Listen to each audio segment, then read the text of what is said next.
Please don't spoil the movie by adding your own soundtrack. And action! Hi, my name is the other Tucker. My name is Martha May Houvier. She has the best lights out here. She has the best lights. And welcome back to Please Don't Spoil the Movie, a podcast brought to you by sisters who love each other. Upon occasion. Before we begin, I would like to remind people to rate, subscribe, follow us so you can keep up to date. We're on Instagram. Please don't spoil. We're on Instagram and please don't spoil the movie. Something. Just type us in. Look for us.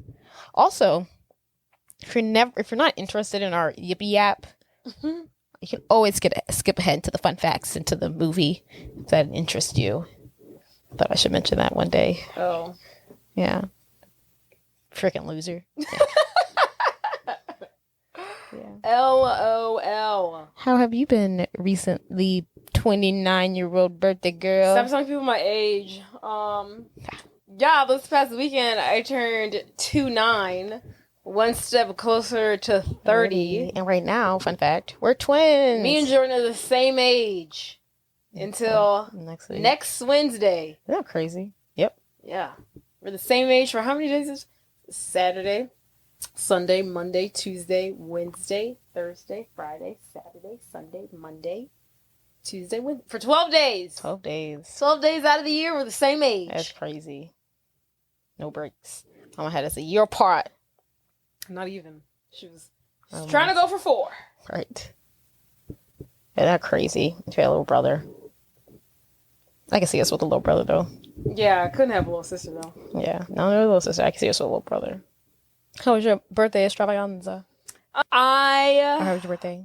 got a massage that morning. Then me and Mom went shopping that afternoon. And then I went to dinner with my gal pals that night. Yes. Where'd you go shopping? We went to Saks Fifth Avenue. Okay. Did you find anything? No? Okay. Just looked around. Just trying shit on for shits and giggles. Alright, okay. One day, though, I really want to buy myself those Louis Vuitton, like, slides. Okay. Those sandals that they have. I love them. I think they're so cute. I want them so bad. Are they a cute shape or are they just... They look cool. They're comfortable. They're expensive. They're extravagant. Not the, Where's the strap? Is it one strap, 2 straps? What kind of strap? I tried on both. Okay. The one with the back strap, like the strap to your ankle. Oh. And I like that one, but they have like the... But yeah, so How was that's dinner? pretty much. Dinner was fabulous. Mm-hmm. I heard you got bottles sent to the table. I know! That was so freaking sweet.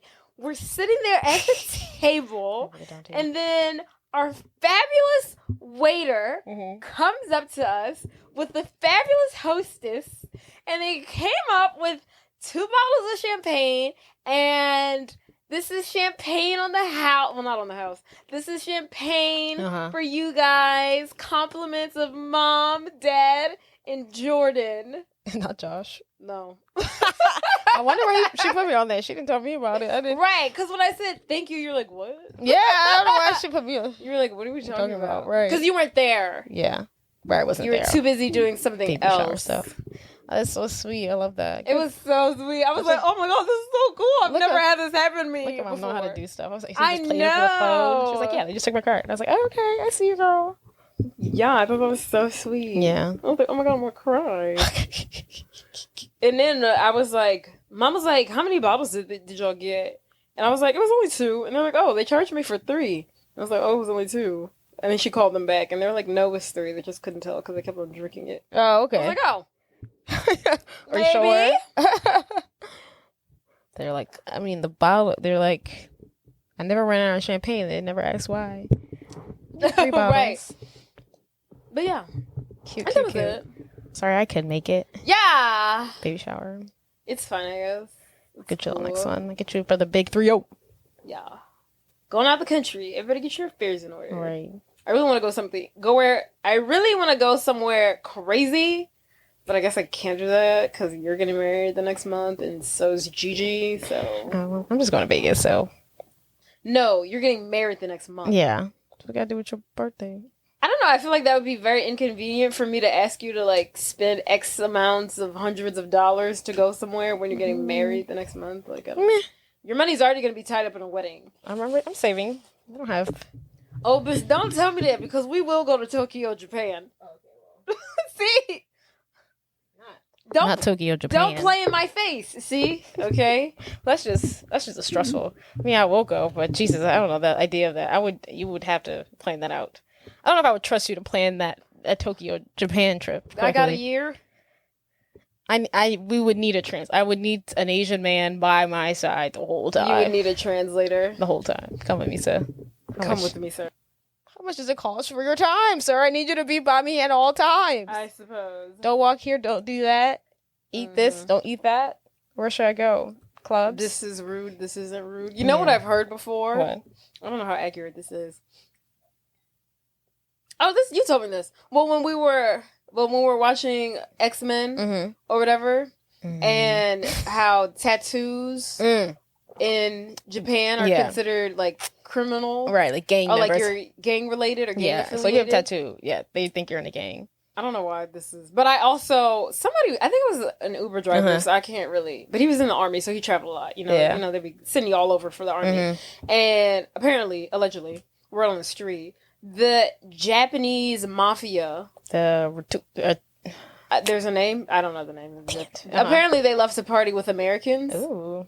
So hopefully, go out there. They'll want to party with us. That's like scary and fun at the same time. I know, but I also don't know. It was like the Yakuza. The Yakuza, I think, is like the popular one. Oh, never heard of them. I'm pretty sure they mentioned it. And I feel like every time they go to Japan and they need a gang, it's the Yakuza gang or whatever. Oh, that's who they reference. Yeah, I feel like they do it in Rush Hour. Yeah, but yeah, if you have a tattoo, you're in a gang, buddy. Which makes sense. I mean, they be like tatted up. They are thought to be about 25,900 active Yakuza members in Japan today. That's a lot. It's a lot. It's a lot of gang members. That's so crazy. Just to be in a gang in Japan. I wonder what does that consist of? Right. Like what's their like organized crime thing? Right. Oh yeah, true. I was watching Sopranos the other night, and it was so funny because Tony Soprano's cousin gets out of jail, and he wants to go straight. Like he doesn't want to like be involved with stuff. But you know, like their business, like even though they're the mob, they still have business. You know, they still active as a business. But it's their fronts. But sometimes they do stuff. But sometimes they do stuff like, oh, you want to open like you want to do a massage parlor. But it could just be a massage parlor. But of course, they got to add the little, oh goodness, little party. They got to add like, okay, but it's a, rub and tug. But every time his cousin gave something, but he was like, okay, but what's the angle? He's like, no, I just want to do it normally. He was like, oh, we're just gonna, create fake vendors or something. We're just gonna open a regular functioning business. He's like, I want to do the first half of the business without the corruption. But it's like they all just have. It really just is a business. Even like Are you saying they run? They just have like sports betting. Okay. That is at the end of the day a business. Oh yeah. I mean, depending on where you are, gambling is illegal, right? But it's still a business. Yeah, that's true. It's just like they're just doing business. Illegal. Yeah, they're just doing illegal businesses, which is just funny. That's why it's called organized crime. I know, but it's so funny because they really these are their jobs. Yeah, and they're doing stuff illegal, but like. They're like, where's the money? Why is the money not coming in? What's the, they care about profits and like things matter. Yes. And they're having a bad day. Their gross revenue, their net revenue. Because they got to make money, then you got to kick it up, and then that kick up has to be kicked up. It's just funny. I'm just like, y'all just really. The small American businessman. Oh, my I love The Sopranos. It's so relaxing. But yeah, anything else? That's what we're thinking, 30. Okay, yeah. And then. In just a few days, you'll be 30. Orlando, baby. I can't wait. Oh, I can't wait to take up. I feel like me and my manager, we're beefing right now. Your manager? My supervisor. Oh. I'm beefing with her right now. I'm always beefing with her. Every time she emails me, I'm like, let's fight. I'm just kidding. Maybe outside. But I'm so ready to be off. I just gotta make it through these couple days. Monday, Tuesday, clock the fuck out. Mentally done. And then you're dipping on them, huh? Yeah, I think it's the longest I've taken off from this place. Which is just 3 days. But I know, it was just 3 days. it's the longest I've ever taken off. Yeah, I'm like, oh, they're gonna miss me.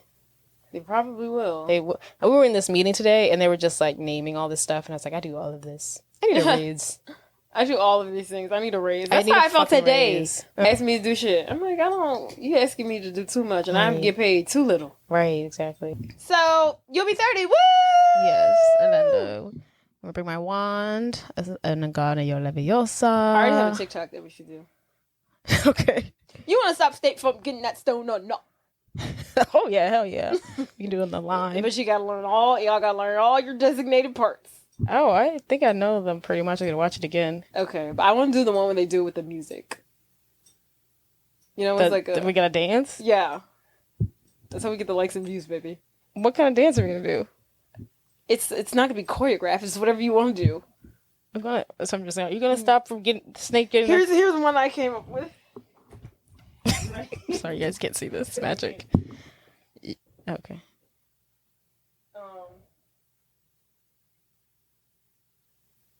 Oh. Okay, it was gonna be okay. Here it is. Once I make my move, you're free to check the king. You didn't make that up. I've seen that one already, but yes. Yeah. I didn't make that up. Especially at this part. Yeah. I mean, obviously, king. This is obvious. I feel like I've seen that. Okay, well. But that's a lot. No, it's not. This is how you go viral. I gotta make it. You have to be willing and able to do these things. Sorry, I'm just trying to help you out. Not trying we out. But yeah. We have to find some line TikToks. We can make it line. The possibilities are endless. Mm-hmm. Okay, what else is going on? Have you seen anything? Watched anything? I watched that new Rebel. What? I'm glad you brought that up. Rebel? What is going on? What's it called? I don't know. I have no idea what's called. The word rebel's correct. I don't know the rest. Oh, my nail fell off. It finally happened. The pinky? No, the thumb.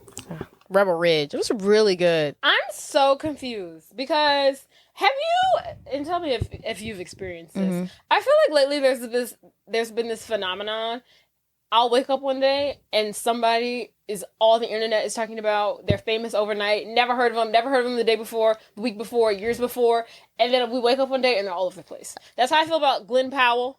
Where did he come from? And everyone's like, he's been acting for years. Yeah, we understand that, but why is he like the end all be all cure all now all of a sudden? But he's not even hot. His publicists are pushing him. I don't get it.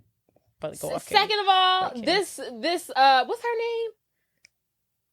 Oh my God, what's her name? Chapel Road. Oh, 10 out of 10. Yes. I love her. Chaperone. I haven't heard any of her music. I woke up one day and that's all I could see. I woke up and that's all I could see, and I dive and I'm in it. I'm eating it up. I'm sure she's great. She hasn't said she has anything that I've hated. H-O-T-T-O-G-O. Oh, that's her song. You can take me. H-O-T-T-O-G-O.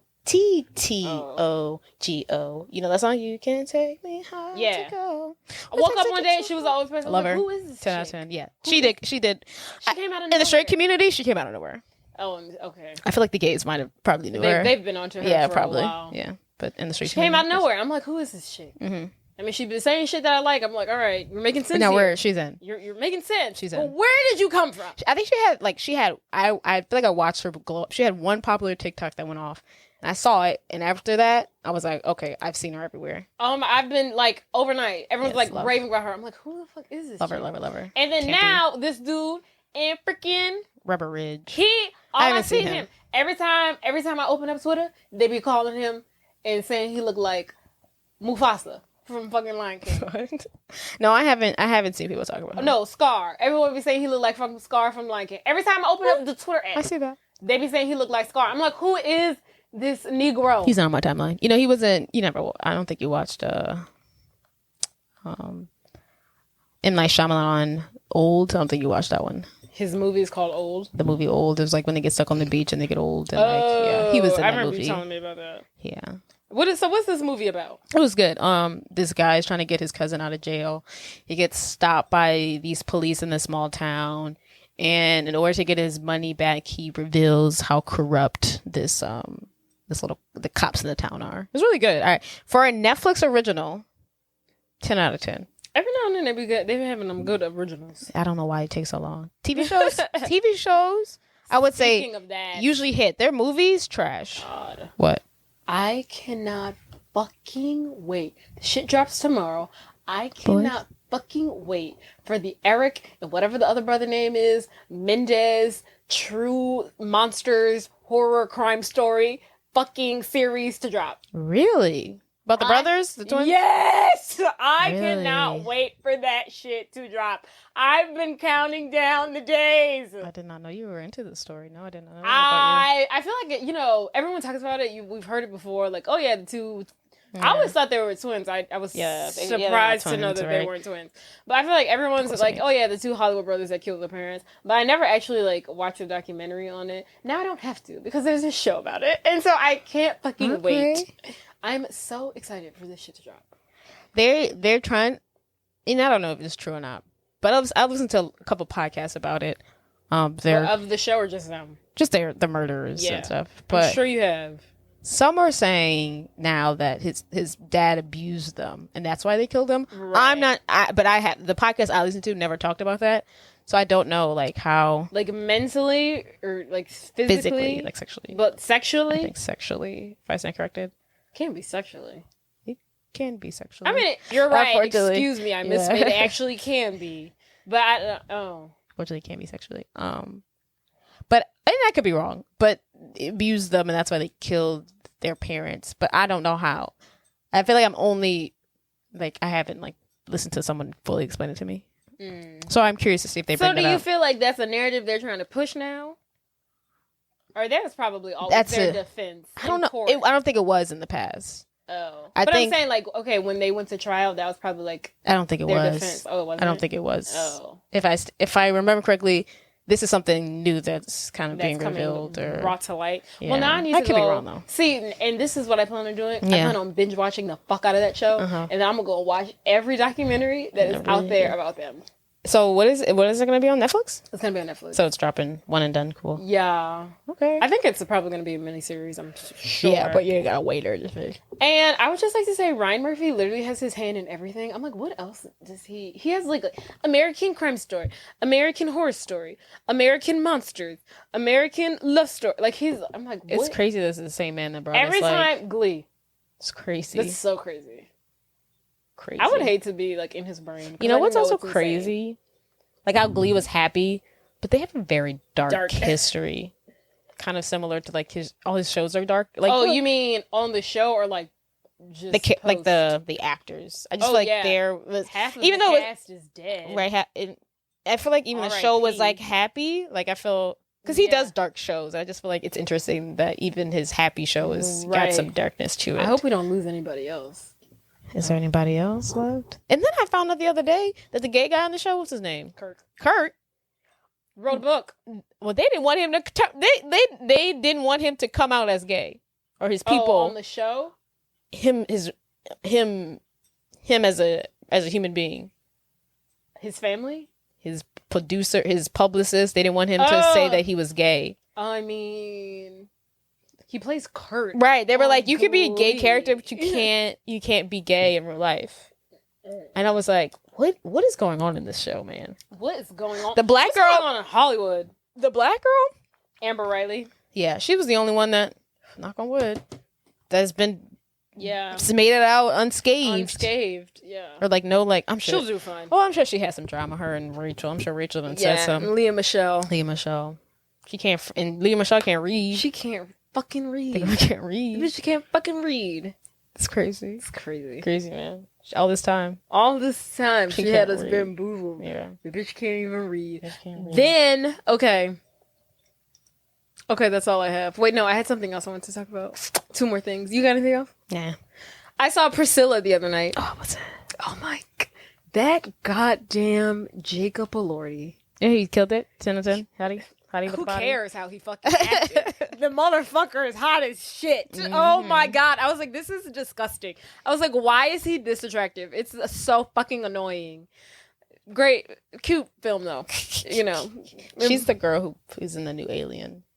Oh, really? Yeah. Okay. Yeah, she did really good. She did really good. What do you feel about Elvis now? We discussed about him. I mean, I felt I never knew. I mean, I didn't know much about their like love story, relationship, whatever. But obviously, the black community all knows that he's still. You ain't nothing but a They talk about that? dog. No, Oh. this is different not story. Elvis's story. This is probably right. Let me This is tell Priscilla. you, this is all about Priscilla. That's fair. I thought that was gonna come up, and then I was like, this isn't his Yeah. story. She was like, I don't know that man. I don't know where that man stole them songs from. Right. That ain't got nothing to do with I'm me. just trying to. I'm Do just a you child know? bride. No, literally, she met this man when she was 14 years old. No. 14. Did he acknowledge it? Did he wait or did he acknowledge it? Like I mean, not that.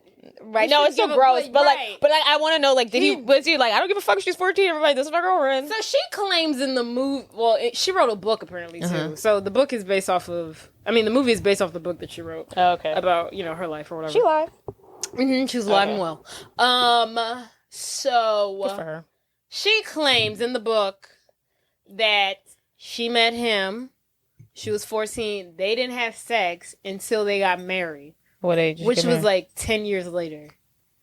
But people have said, like, I guess the people who were around was like, that's a lie. Oh, okay. How do you know that part? Know what part? The lie part, like people. I hit the Google. Oh, okay, gotcha. as I'm watching the movie, I'm researching. I'm like, this bitch while I'm watching the film. Right. So yeah, she met him. Girl, it was crazy because I was like, oh, this man really like groomed her. Right. So does she doesn't does she speak positively about him, or is it like is it complicated? I mean, I don't think it's like a positive or negative. It's like this is what my happened. life. Okay. So she meets him at fucking 14 years old. Then he I didn't get the whole thing why he's in the fucking military at the same time. Like he's Elvis. Yeah. But he's also in the fucking military. We need the people know. I didn't understand that. So they meet in Germany because her parents are in the military. So she's in Germany. He's in Germany. She's American though. She's American. Okay, yeah. Her dad's in the military, so they're stationed in Germany. He's stationed in Germany because he's also in the military or whatever. She's at a fucking diner, just like hanging out. Just hanging out. And this random guy, who I guess knows Elvis. Yeah. I feel like he was scouting little girls. Like he had to have been. Right. I mean, if this is accurate, this is just in the movie. Comes up to her and is like, hey, you from here? Like, what's you doing? She's like, no, I'm from Texas. And he's like, do you want to meet Elvis Presley? Out of no, she's fucking 14. Yeah. And he's like, Elvis really likes to, talk to girls, come across people from back home. Do you want to go to this party and meet him? What the fuck? She's just sitting at a fucking diner. She's fucking 14. He had to have sent this dude was like, find me 12-year-olds. Like he had to have. Americans only. It was crazy. So then she goes to the fucking party. He's like, I can tell you the whole story, but I'm not. Yeah, okay. But okay, so then she fucking moves in with him. So she ditches. At some point, he moves back. He's from Tennessee or something like that. Or he's from like northern Mississippi. I don't know. Tennessee. So he goes to Tennessee. That's where he's like born and raised. So that's where his house is. In order for them to be together, he's like, I want to ask your parents if you can like move in with me. She's 14. Oh, this is the same year. Or she's like 16, 15 at this point. She moves in with him, right? Her basically Elvis's dad becomes like her legal guardian. She moves in with him. She finishes out fucking high school. She's doing fucking high school. Yeah. While she's like, this is like not even like, is this your boyfriend or is this your fucking dad? Like she's going to fucking high school, living in this dude's house. He's asking about like, how are your grades? And it's like, he's like 25. I'm like, this is disgusting. So weird. But anywho, so basically the whole fucking movie is her living in that damn house. He on the road. He comes back. He back on the fucking road. She living in the house. He comes back. He back on the road. And then their relationship.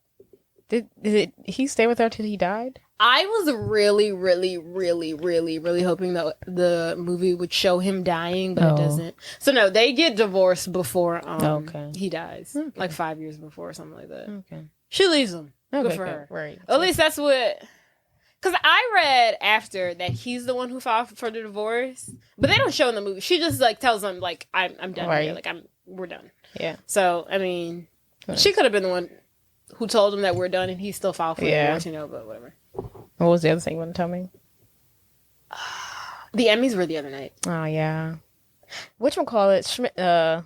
Winston got an Emmy. I don't know what show this what, is. Yeah, for what show? I have no idea. I I don't should know have. what show he's on. But I forgot what it was for.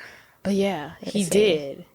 He did. I was like, "Aw, look at him." The winners of the night. Oh yeah, tell me. Shogun. Chancellor watches that show. He told me so good. You've heard of it? Yeah. Have you not? I'm trying to figure out if it's a Marvel show or not. No.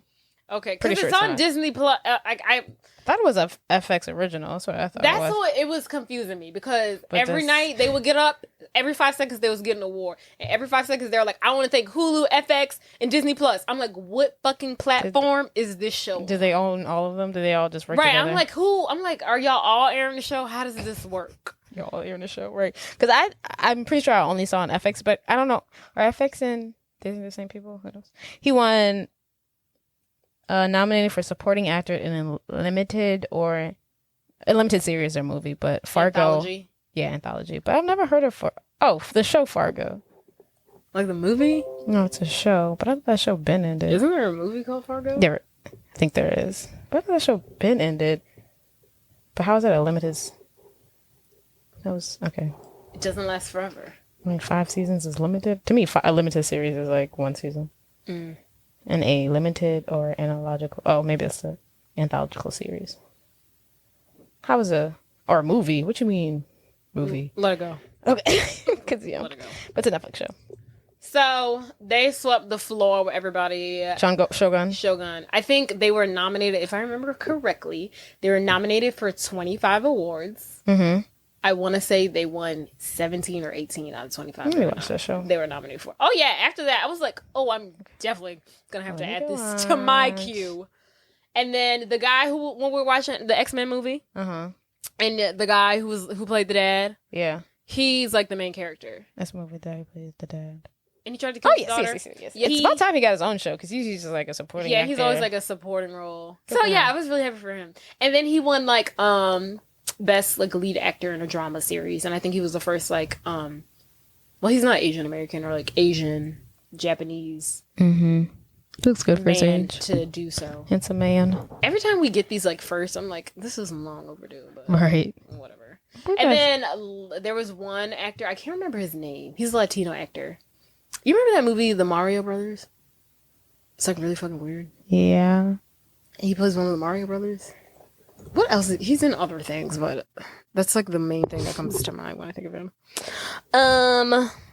Not John. Yeah. No, John. I don't know how to pronounce his last name. But he's in Ice Age. That's what else he's in. Yeah. What about him? So he came up. You want some?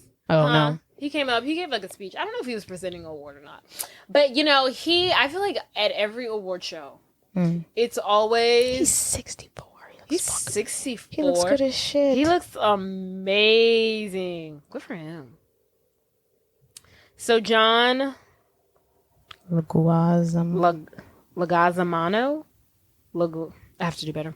But he came up and he gave like a speech, and I feel like every award show, there's always a speech, which I love. Someone always gives a speech and is like, "We need more diversity." Hold on. John Leguizamo. Is that not what I said? Oh my god, Okay, yeah. I can read. Yeah. So John Leguizamo came up and basically was like giving the speech. And I feel like everybody, but there's always somebody every award speech who does this. Or every award season who does this. And it's always like, hey, Hollywood, we need more diversity. And yet nobody fucking Hollywood's listens. like, we let you give this speech. Yeah, Hollywood's like, we're letting you give this speech. But I really liked his because he got up there and he kind of just touched on all the bases. So of course he was the first talking about like the Latinx community, and he was like, we need more representation. But then he was like, we need more LGBTQ plus community. We need trans representation. And he was calling everybody out. I was like, oh my god, Jay, you're doing so good, Jay. He said, let me go down the list. I was like, oh my god, Jay. Was it good? I thought it was really nice. I'm gonna go check it out. Because I feel like sometimes, like, a woman will go up there and, like, we need more woman roles.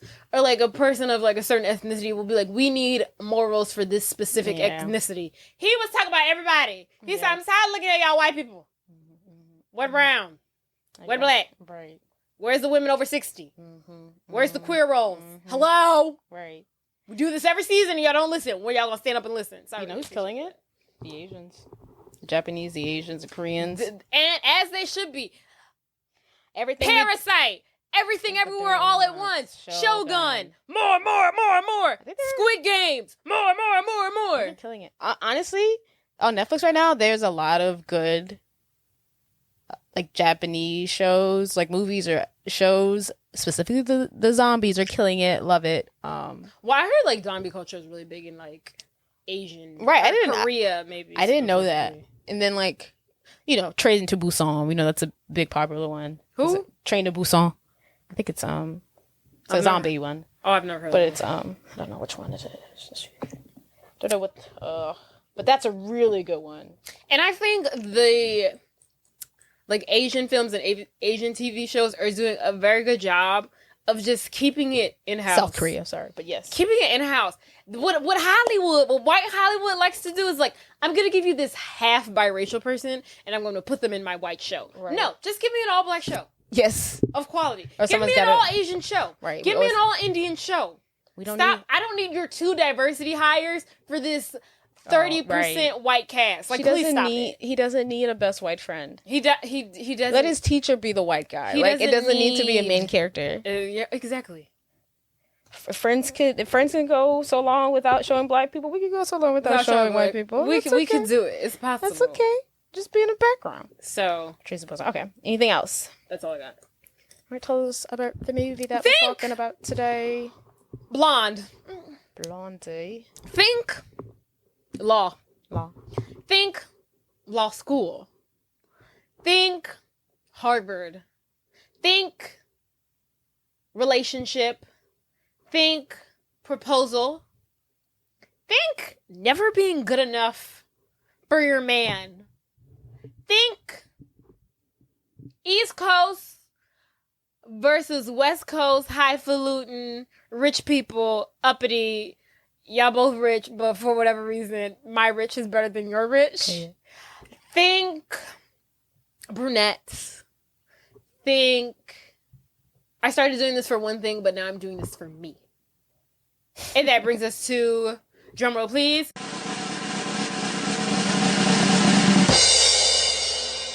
Legally Blonde. Elle Woods, played by Reese Witherspoon, has it all, but she wants nothing more than to be Mrs. Warner Huntington III. But there is one thing stopping him, Matthew Davis, from proposing. She is just too blonde. Elle rallies all of her resources and gets into Harvard Law, determined to win him back. That's it. All right. Let's go over some background, shall we? The film is a 2001 American comedy directed by Robert Luketic in his first feature directorial debut, and written by Karen McCullough Lutz and Kristen Smith, based on the Amanda Brown's 2000 novel of the same name. Did you know that? No. It was a novel. Baby, if you ever seen a movie, don't ever think that there's not a novel that is based off of. Because if it's a good movie, it's based off a fucking book. Because someone wrote this down and took the time and effort into every page. It's crazy. Read the book. Okay, the film was released July 13th, 2001, and distributed by MGM Productions. The outline of Legally Blonde originated from Brown, the author, Brown's experiences as a blonde going to Stanford Law School while being obsessed with fashion and beauty, reading Elle magazine, and frequently clashing with the personalities of her peers. The director stated that when the studio first greenlit the project, Legally Blonde, they were not aware that the film would be structured as a progressively feel-good women's empowerment movie. Okay, babe. Sorry. Initially, they thought it was going to be much more wet t-shirts and boobs than it actually turned out to be, said the director. In fact, the first script for Legally Blonde was edgy and raunchy in a similar vein to American Pie. Oh. The murder trial was not part of the plot, and the film ended with Elle getting in a relationship with one of her professors. Oh, no. It soon transformed from non-stop zingers that were very adult in nature to the universal story of overcoming adversity by being oneself. Who thought it was going to be one thing? The production company. MGM Studios and So we whoever bought the this, fuck but I else. thought I thought we were going to get sex, boobs, and tits. it's kind of funny because it's, I don't know, there's that part in Legally Blonde when she submits her tape and the guy's like, no, let her come here. They're like, we should let her come here. Charlize Theron, Gwyneth Paltrow, Alyssa Silverstone, Katherine Heigl, Christina Applegate, and Malia Jovovich, and Jennifer Love Hewitt. Just kidding, Jennifer Love Hewitt. Were all considered for the lead role of Elle. I can see Jennifer Love Hewitt. I can see for sure Alyssa Silverstone. Charlize Theron, I can't see her. I've only seen her in action dark movies, so I can't even envision it. Katherine Heigl, absolutely not. Christina Applegate. Which one's Christina Applegate? She's the one who's in that show Dead to Me. And she has I want to say she has Parkinson's, but it might be called she might have something else. What's her name? Christina Applegate. She used to be in that show. Love and Marriage, Love and Marriage. The reason why she was offered the role is because of her show. Is the show called Love and Marriage? That's not what the show's called, huh? You know that show. Married with Children. Married with Children. Because, she played the Dit's daughter. Yeah. That's how she got offered that role. Okay. And she turned it down because she didn't want to be typecast. I'm jumping ahead of myself.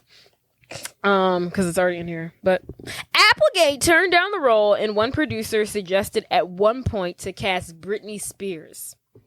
But one of the writers convinced him not to cast Spears after her Saturday Night Live appearance. I guess she did bad or something. Is she not funny? Or? She probably wasn't funny. It was probably dry, boring, She's a better performer than she is a comedian.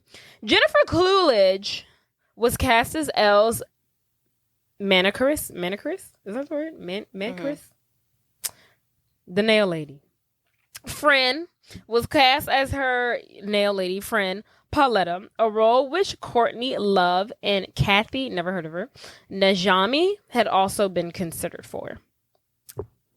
The final script came after about 10 or so drafts. Another alternate ending included the film originally ending at the courthouse right after Elle won the case, with her and Luke Wilson's character Emmett sharing a grand kiss on the steps. It then cut to Elle and Vivian starting their own Blonde League defense club at Harvard Law. Although the film was primarily set at Harvard University, campus scenes were filmed at USC, University of California, Los Angeles, so UCLA, California Institute of Technology, and Rose City High School in Pasadena, California. Boston. No, I was about to say, okay. I was about to say, don't embarrass yourself. Budget was what? 30 million. No. 40 million? No. 20 million. $18 million. Okay, that's not bad. Shouldn't be too much. College campuses, no really big stars. Yeah, that sounds about right. How much to make? Yeah, box office. 100 million. No. 80 million. No.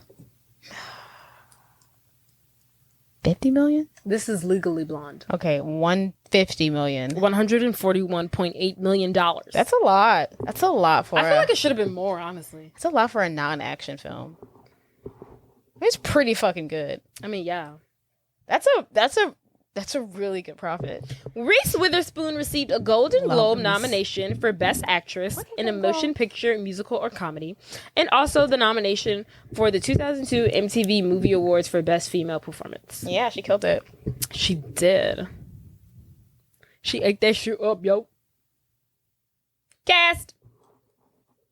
Tell me.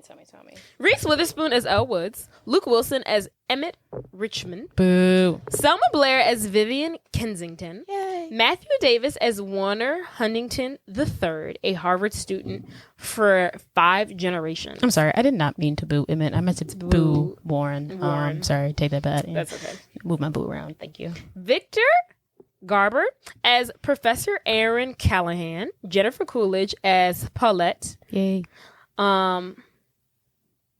Holland Taylor as Professor Stormwell, Allie Lauder as Brooke Taylor Wyndham, Jessica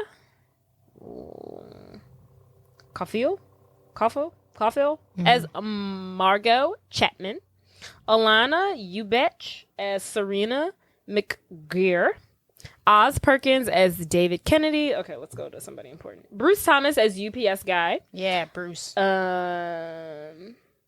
That's good. Yeah, that's all we need to know.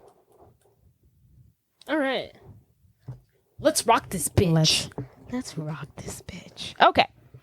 So Elle Woods is a popular fashion suave sorority girl at UCLA with a perfect life, great friends, and a serious boyfriend, Warren Huntington III. What a name! Elle expects Warner to propose to her, but instead he breaks up with her because he is headed to Harvard Law and feels he needs to date someone more serious, to further his political career. Devastated, but determined to win Warren back, Elle decides to apply to Warren. Elle decides to Warren. I'm shortening his name. Elle decides to apply to Harvard to prove she can be serious too. Despite doubts from everyone around her, Elle studies hard, scores well on the LSAT, and is accepted to Harvard. What do you think about Elle the first time you meet her? The first time we see Elle, I think. Okay, here's my take. Okay, Warren's whole thing is It's my take. Okay. I need to get serious. I just got into I'm trying to go to Harvard Law School. If I want to be a senator by the time I'm 30, I need to get serious. So he breaks up with her because she doesn't fit those qualifications. One could actually fucking argue that she's actually the perfect woman to be your wife. You want to be a senator by the time you're fucking 30? Who do you think would be best at hosting your fucking clam bakes and your fucking garden parties? This bitch right here. Elle is the type of bitch who, unfortunately, there's this movie, I forgot, it has Julia Roberts in it, and Kristen Dunst is about these girls who literally go to college just to You're talking about Mona Lisa Smile. Yeah, just to get husbands and be married. Yeah. Elle is that type of bitch. Elle is at fucking this fictional California college to find a man like Warner to get married and never have to work ever in her fucking life. He's like, you're not fit to be my wife. One could actually argue that she's trained her whole fucking life for this. Actually, Warner, she's actually more fit than fucking Vivian, because Vivian's gonna have her own fucking shit. Right. Elle, you will be her whole fucking world. Yes. And he's gonna fucking break up with her. This is what you fucking need, bro. You know what he wanted? He wanted backers. Nigga said, excuse me, wait a minute. I can say nigga. He said, your family is not going to be able to, help contribute to my election as much as I would want. And that's the other thing. I feel like I didn't realize this until after watching this. You realize so much once you pay attention to it for real. And I never realized that he was actually from the East Coast.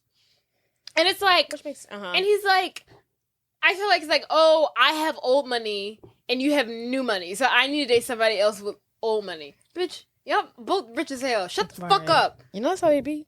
I go, what the fuck? Why would you even play in my face in the first place? Right. Why are you acting like my rich isn't good enough for your fucking rich? That's so crazy. Could you imagine? I'm the fucking the white trash. Just I grew up in Beverly Hills. What are you talking about? Next to Tori Spelling.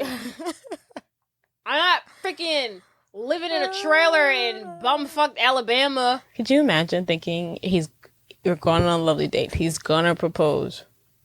Break up with me? Break up with me? What the fuck are you talking about? And he was playing on her face the whole afternoon. We're going somewhere fancy, dress nice. She goes shopping. That's fucked up. Actually. He picks her up. He kisses her in front of all her friends. And who does that? That's sick. Just to break up with her. I wouldn't vote if someone told me that story. I wouldn't vote for him.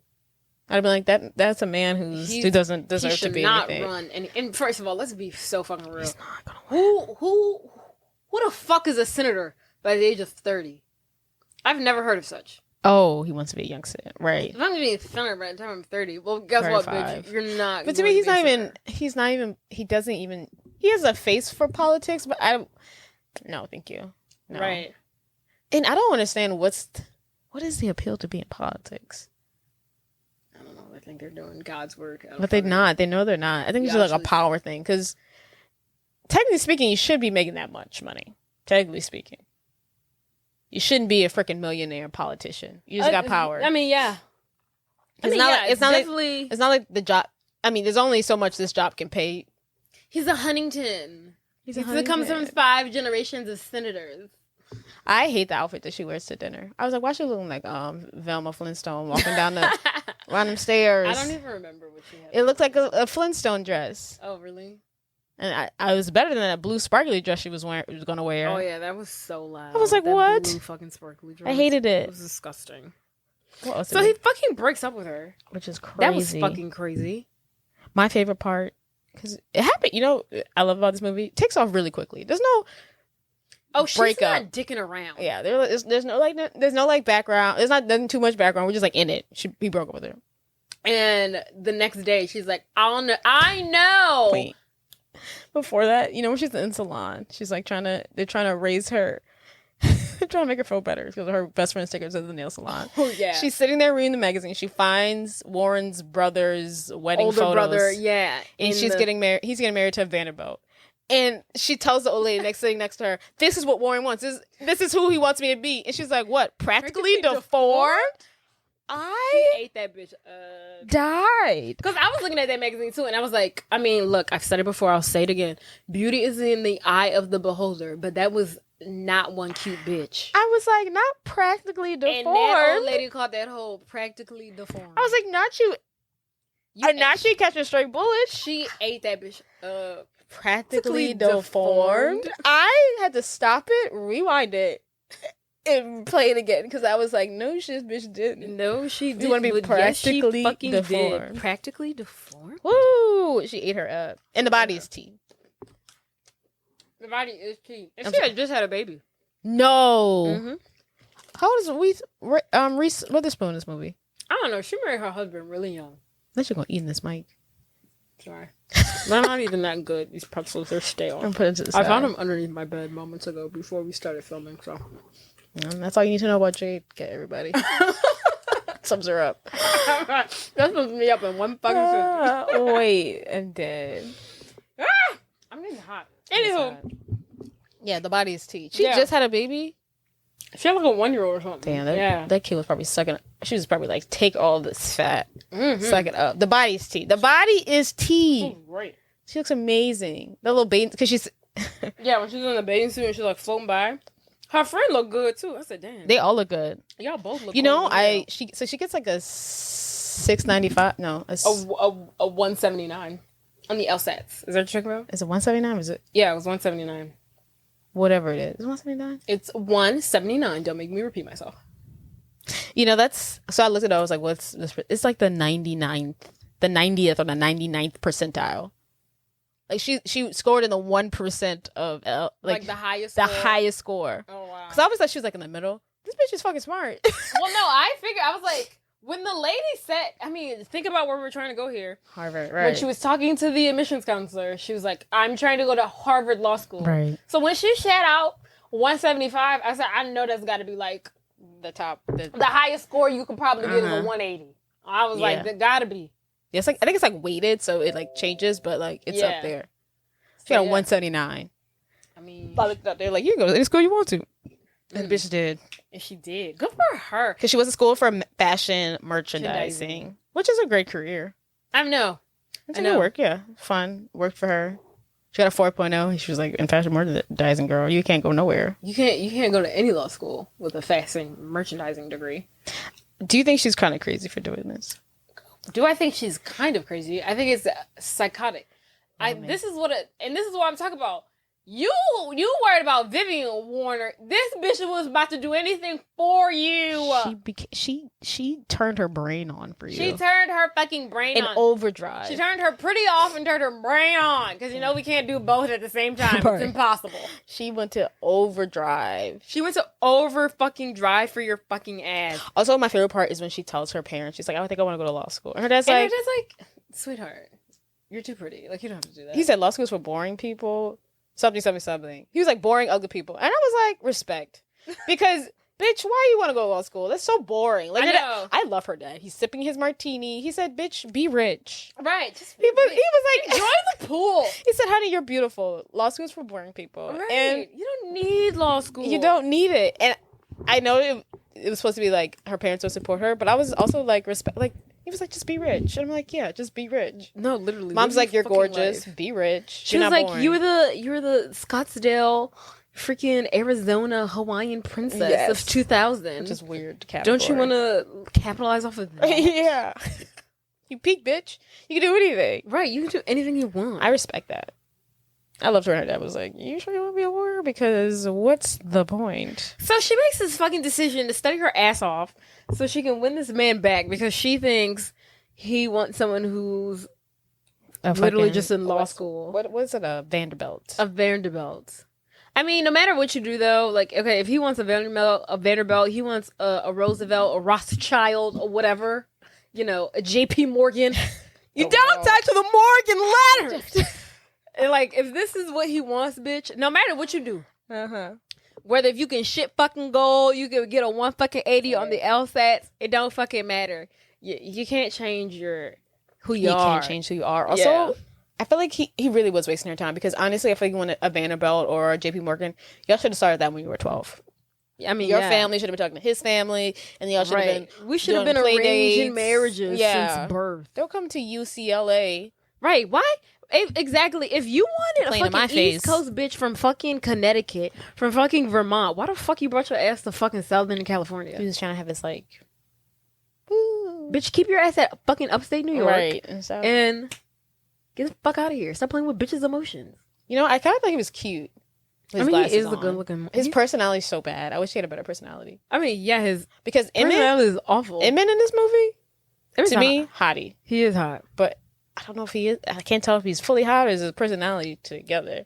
Like, had he been a dick, I'd have been like, shut your ugly ass up. You funny looking behind. Shut your goofy ass up. But because he's so nice, I'm like, he's so cute and he's so nice and I love him. He is adorable. So she gets in. And I love how she's supposed to do an essay and she did a video. Girl. Is that like... Is that allowed? How is that even acceptable? Honestly, I think I would have watched that video and I'm like, these scores are amazing. She can't come here, guys. Because not her. I mean, the score is undeniable. But one of her fun facts is I can rattle off stuff quickly. What happened last night on the Days of Our Lives? Someone so and so was cloned. I'm like, is this bitch fucking for real? Like, no. That was nonsense. That was nonsense. But she says that.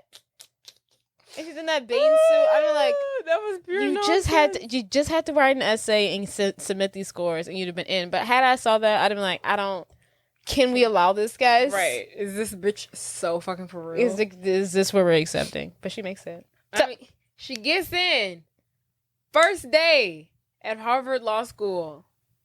People looking at her fucking crazy. And I thought it was a bit much that people were looking at her like that. I was like, oh my God, you've never seen a woman dressed in pink before? You know what? I think it's funny. And I get it. I feel like it's really funny they're trying to make Harvard people seem so studious and like so serious. They're still regular people. And I feel... Yeah. I do feel like there are some people who are like very... But I also feel that like it wouldn't be that weird. These people are still partying. These people are still having fun. They do for sure, but I do agree they probably don't see people that look like her in that sense. Yeah, it was very show-offy. But it was literally... I feel like the whole background cast, it was in gray.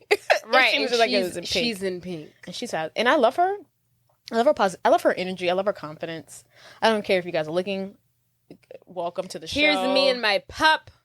And I've she did. arrived. I'm here to find my man. Unbothered. She's unbothered and unscathed. Yes, and I love it for her. But yes, she is standing out like a sore thumb. And she's a bit delusional, but I'm here for it. No, I don't think she's delusional.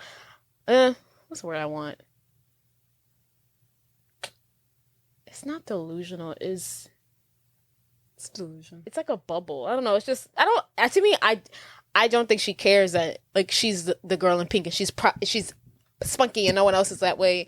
And I appreciate she's not being like, okay, maybe I should tone it down. I don't even think she realizes it. You don't think? Like when she's in that, so when she gets there, everyone's looking at her, but she gets like a mini group of her fellows, future students. And they like go into circles, like 4 or 5 of them, and they share each other. Like, hi, I went to this. Hey, I have my PhD in bio quantum physics. And then another one's like, yeah, I have an IQ higher than freaking Einstein. Yes. And I graduated high school as an 11th grader. Exactly. And she's like, hi, I'm Elle Woods. I was the president of Delta Nu. And I was also the event coordinator my sophomore year. And I am from East Coast, Southern California. But see, and I love how she wasn't like, I got a 179 on the LSATs. Like she's just like, I'm very proud of where I came from. Because if I had heard all that, by the time you got to me, I'm lying. Yeah. I'm a politician. I saved the world one time. I actually invented the cure to cancer. Yeah, I actually stopped the apocalypse yesterday. So you're welcome. I would have lied. I mean, yeah, good for her. She don't care. She on a mission to find her man. So it's day 1. She's already made a spectacle of herself. Now it's orientation. It's syllabus week. We're getting down to nitty gritty. We're getting introduced to these professors. Her outfit, the first day of class, is damn ridiculous. I love how she put on glasses, knowing good and damn well she didn't need those fucking glasses. She's dressed like knowing good and damn well she got 20/20 fucking vision. Right. She's dressed like a professor who's about to go to sleep. That fucking robe. That robe. I said, bitch, why do you have a robe on? This is and then she had a bow tie on. Not a bow tie. She had a tie on. Yes, it was ridiculous. What the fuck? The confidence. Because I would have felt like fucking crazy, bro. So she walks into the first day of class. We're introduced to one of the professors. No, before she even gets there, who does she see, honey? Oh, she runs into Warner. She's like, oh my God, Warner. Oh my God, is that you? He's like, are you lost? How'd you fucking get here? She's like, oh my God, I go here. And he's like, where? She's like, here at Harvard. And he's like, you got into Harvard Law? What? Like it's hard? Like, she ate him up with that one. Ate him up. Like, what? Is it hard? Like it's hard? If I was him, I would know if, damn, is this bitch smart? Is she fucking lying? Is she a stalker? Like, I wouldn't even know what to think. No, if I would have saw her, I would have been like, this bitch is crazy. She's fucking stalking me. You think she'd be lying? He handles her following him to Harvard, like doing all of this very well. Because like he there's no way he doesn't know that she's not doing all of this for him. Right. It's also he handles it very well. It's iconic that she just shows up there first day of school. She's like, I'm gonna find this motherfucker. Because I'd have been like, see you at Harvard. I'd have texted you. I'd have called you. I'd have been like, I got into Harvard. Surprise, bitch. But she hasn't talked to him all summer, which is that's also kind of crazy. Not to even be like, let's linger a little bit. She's like, haven't seen him in 3 months. Going to Harvard. Just snuck up on his ass. She's hilarious. 10 out of 10. The things this woman can do. Oh, she's invincible. She's unstoppable. So she runs into him and she's like, hey, meet me at the bleachers after class. So then we see her in class. This tight ass professor who's uptight as hell. I don't think she's uptight. I think she's just a Harvard professor. That's fair. You could say she has the qualifications of a Harvard professor. Honey. We are at Harvard. This ain't UCLA no more, baby. Right. We ain't in Kansas, Toto. Y'all paid extra for this shit. And so yeah, serious too. She's a real hard ass, but it is Harvard. Like, what the fuck did you expect? This professor. Basically, it's a woman. She's a female, and she's basically like asking all of these very confusing, intellectual, trip you up. I don't fucking know if the answer is yes or no questions to the students. You think? I feel like so you had to read chapter 1 to understand. No, when she asked that boy who said this quote, And he says Aristotle, and she said, "Well, would you bet his life on it?" He's like, "Bitch, I don't That's know." like a lawyer question. I mean, but I would be like, "Bitch, I don't fucking know no more." Right. Right. But I bet somebody's life on this that this is a quote said by Aristotle. Well, maybe he stole it from somebody. Right. But then what? But to me, that's not a right or wrong question. When she asks Elle, like, what is the habeas corpus mean? And she's like, "Oh, I ain't got the book. Oh, I didn't do the reading, ma'am. I didn't do the reading. I didn't know we were supposed to do. Know. We were supposed to do an assignment on the first day of class. She's so peppy. She's so confident. I'd have been sweating. Like I would have had in that 5 seconds between when she asked that question and I see everybody with the books and stuff, sweating profusely. No, I mean I would have been sweating just to begin with because I would have been like, I don't fucking belong here. Yeah, and then so when everybody pulls out their fucking laptops and she has a heart-shaped fucking spiral notebook. Yeah, I'd have been like, it's time for me to wrap it up. And yeah, so the professor comes up to her and is like, "What's habeas corpus law in text 73097?" And she's like, "Oh, bitch, hold on, I didn't do no goddamn reading. What you talking about?" And then asks other people if she should stay in the class for not being prepared and not knowing the reading. And Vivian's ass, who we're introduced to, says, "Oh no, professor, this bitch didn't do the reading. She need to go." And now Elle's kicked out of the class. I mean, it sucks, but what? I feel like Vivian would have got her ass chewed out had she been like, "No, she can stay." She'd be like, "Oh, really? Huh?" Well, maybe you could leave with her. That's probably what I'd have been like, "Well, would happen." Actually, no. I feel like the professor would have been like, "Well, you should thank your classmate for giving you another chance to be in here and not get behind." Bitch, you need to be on top of your shit. Like, I don't know why you thought you could come to Harvard and not be prepared on the first day with your books. Yeah, like it's Harvard. Rookie mistake. So she goes outside and she's pissed off. She's venting out loud to herself, and a fellow classmate overhears this, and he's like, "Are you okay?" And it turns out to be the one, the only, the nicest man at Harvard, Emmett. And they're shooting shit. He's giving her advice. He's telling her what to do about certain professors. He's like, "Hey, read the cliff notes in this professor's class. In this professor's class, sit in the back because he likes to spit a lot. And this professor, make sure you raise your hand a lot because he likes to see his students engaged." So he's really giving her some good advice. Yes. And right before they can really, dive into this conversation, Warner arrives. He's like, "Hey, we're there to talk." So she's like, "Oh, it was nice meeting you, Emmett. Gotta go. My man is here." Right. Deuces, The one I booses. came for. She runs up to Warner. She's like, "Oh my God, Warner, it's so good to see you." Yada, yada, yada, yada, yada. And so they're shooting the shit. And then lo and behold, as they're talking, who walks up? Little Miss Bitch, who was the reason why she got kicked out of class earlier. Vivian Kensington walks up, puts her arm around Warner. Come on. And is like, "Do you know her?" And Elle's like, "Do you know her?" And then he's like, "Well, that's what I was trying to tell you, Pooh Bear. This is my fiance. Vivian. This is my fiance. I'm engaged. Mm-hmm. We used to date so-and-so a long ago, and then we reconnected this summer, and now we're engaged. Okay, before I watched this movie, I was like, so he breaks up with Elle and then instantly starts dating this woman. I was relieved to know that at least they knew each other at one point. In prep school, as they called it. So at least he knew her. Does that mean before. elementary school? I didn't know what prep school meant. I feel like that just meant at boarding school. Like prep school. Okay. Like Xavier Preparatory School. Okay. I didn't know if that meant like preparation to get into law school. I was like, what does this mean? Yeah, like in high school they dated. So their families go back, they rekindled. And then, bitch, first of all, did you see the ring? Nice, lovely. It's wrong. They did not have to make that ring that fucking big. I was like, that ring does not have to be that was fucking supposed big. to be her ring. That ring is as big as that bitch's nose. I was like, why is this ring so damn big? Because this is what it better be. I was like, this is excessive. No, it better be. The way he talking about, I need to marry his old money. He better have the deep bank account. Right, he better have that old money. Money long. So, and do you see that he calls her Pooh Bear?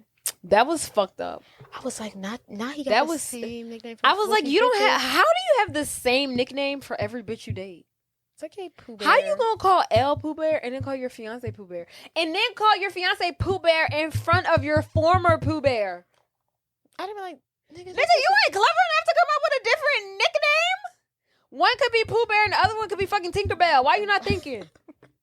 why you? But like that's so like That's so unoriginal. so unoriginal, and it's like ew. Pooh Bear. How you calling them both Pooh Bear? And then calls Elle Pooh Bear later in the movie. That was enough. What does for he me. call Pooh Bear at the very end? He calls her. I want to say he calls her Pooh Bear when she's dressed up in like the Playboy bunny costume. No, huh? But then also when he's like, Pooh Bear, I want you back at the end. He calls her Pooh Bear. Like, fuck you. Oh my bruh, God, I can't. No, get the fuck out of here with that weak ass shit. So this is a tragic event for Elle. Not only Awful. is she's not getting her man back, he also got somebody else.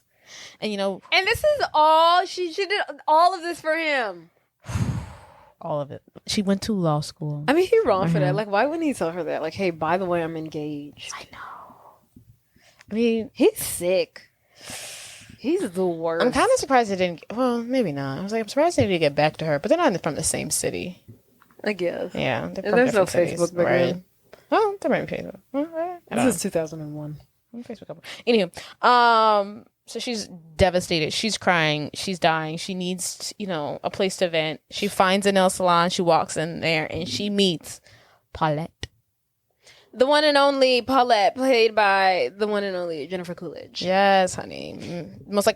She might be the most iconic character from this movie, honestly. I'm keeping the dog, dumbass. I'm keeping the dog. I'm keeping the dogs, dumbass. Rewatching it, I thought they were like, she talked more. I was like, damn, she really. Yeah, we really don't get. Yeah, You really don't get much from her. They get their nails done that one time, and then the next time we see them, they in the car. Been and snapping. That's it. Yeah. But anywho, so she goes into his nail salon. She meets Paulette. Paulette is this very sweet but slightly timid manicurist. That's the word, manicurist. And Elle's venting to her. She's like, I've had the roughest day of my life. I moved all the way out here, decided to go to Harvard Law School to follow this boy just for him to turn up and be engaged. Died. And then, Paulette's like, oh my God, you went through all that trouble. Paulette starts telling Elle about her own love issues that she's having. She was dating this guy who kicked her out of their house, kept her fucking dog, and started dating somebody else. I can't believe. Where did she go? Where did she go? Where did Paulette go? Where did she move to? Oh, she landed on her feet. She found an apartment. I It was know, for the she's best. so nice. It was for the She was best. very sweet. You know what I like about Elle? What? She's really a nice person. Yeah. Genuinely a nice person. Yeah. Helpful. Kind. Sweet. Not like Genuine. like Vivian is very is classist. Yeah, she's a real bitch. Yeah, she's a real bitch. She's a real bitch. Elle is just like a nice person. Like even like throughout the whole thing, she was very nice to Vivian. Now, mind you, bitch, don't smile in my face. You're trying to take my man. I don't know what's going on here. But she's very nice to everybody. Yeah. Should we talk about the fact that Vivian, like, I always thought Vivian was the evil person, but like, why would I be? How do you expect me to react to you when I am knowingly aware that you are trying to steal my fiance, to whom I actually dated first? And I got this ring on my finger. We're not even boyfriend, And I have the girlfriend. ring on this finger. And when Elle tries to join their little study group, when it's Yes. Vivian and Vivian little friend and Warner and some other people in the study group, and Elle tries to come up and join it, and then Vivian's like, fuck no.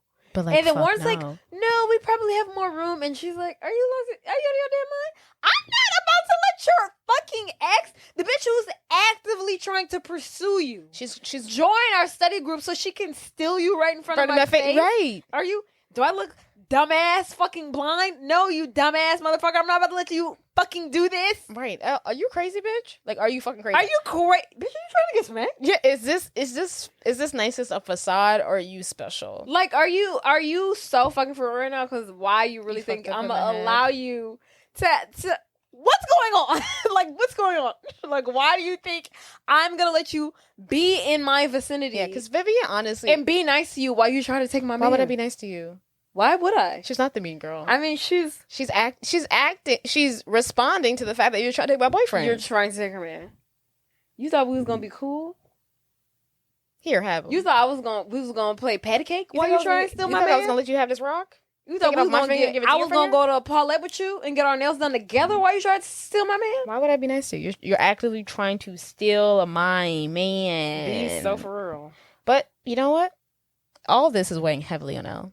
You can see the positivity being sucked out of her. She's just like she just feels defeated. Like, And I hate it. she's not winning with Warner.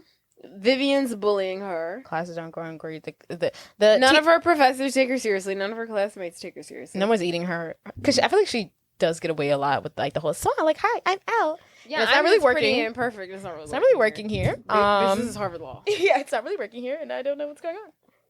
So she's struggling. And then she's in her room. She's chilling. She hears Vivian and her flunky, as you like to say, talking about a party. And Elle's like, a party? And she's still trying. She's still trying. She's like, oh my goodness, someone's actually throwing a party here. I think she's so She adorable. walks out the hall and it's Vivian, and she's like, I love parties. Right.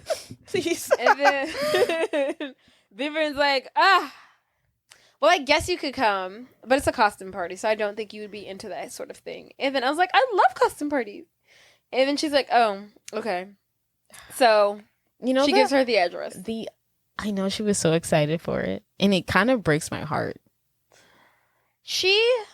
Like, this is like the one, I don't like seeing her sad. Okay, so fast forward, we at the party. Yeah.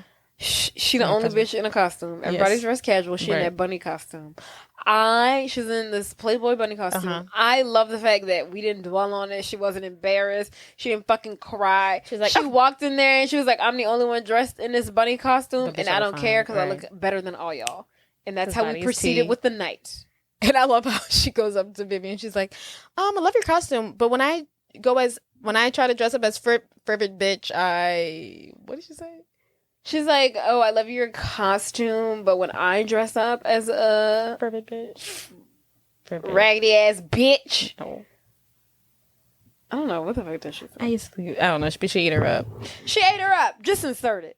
She ate her ass up. And then she's at the party. She makes way to Warner. Oh my God.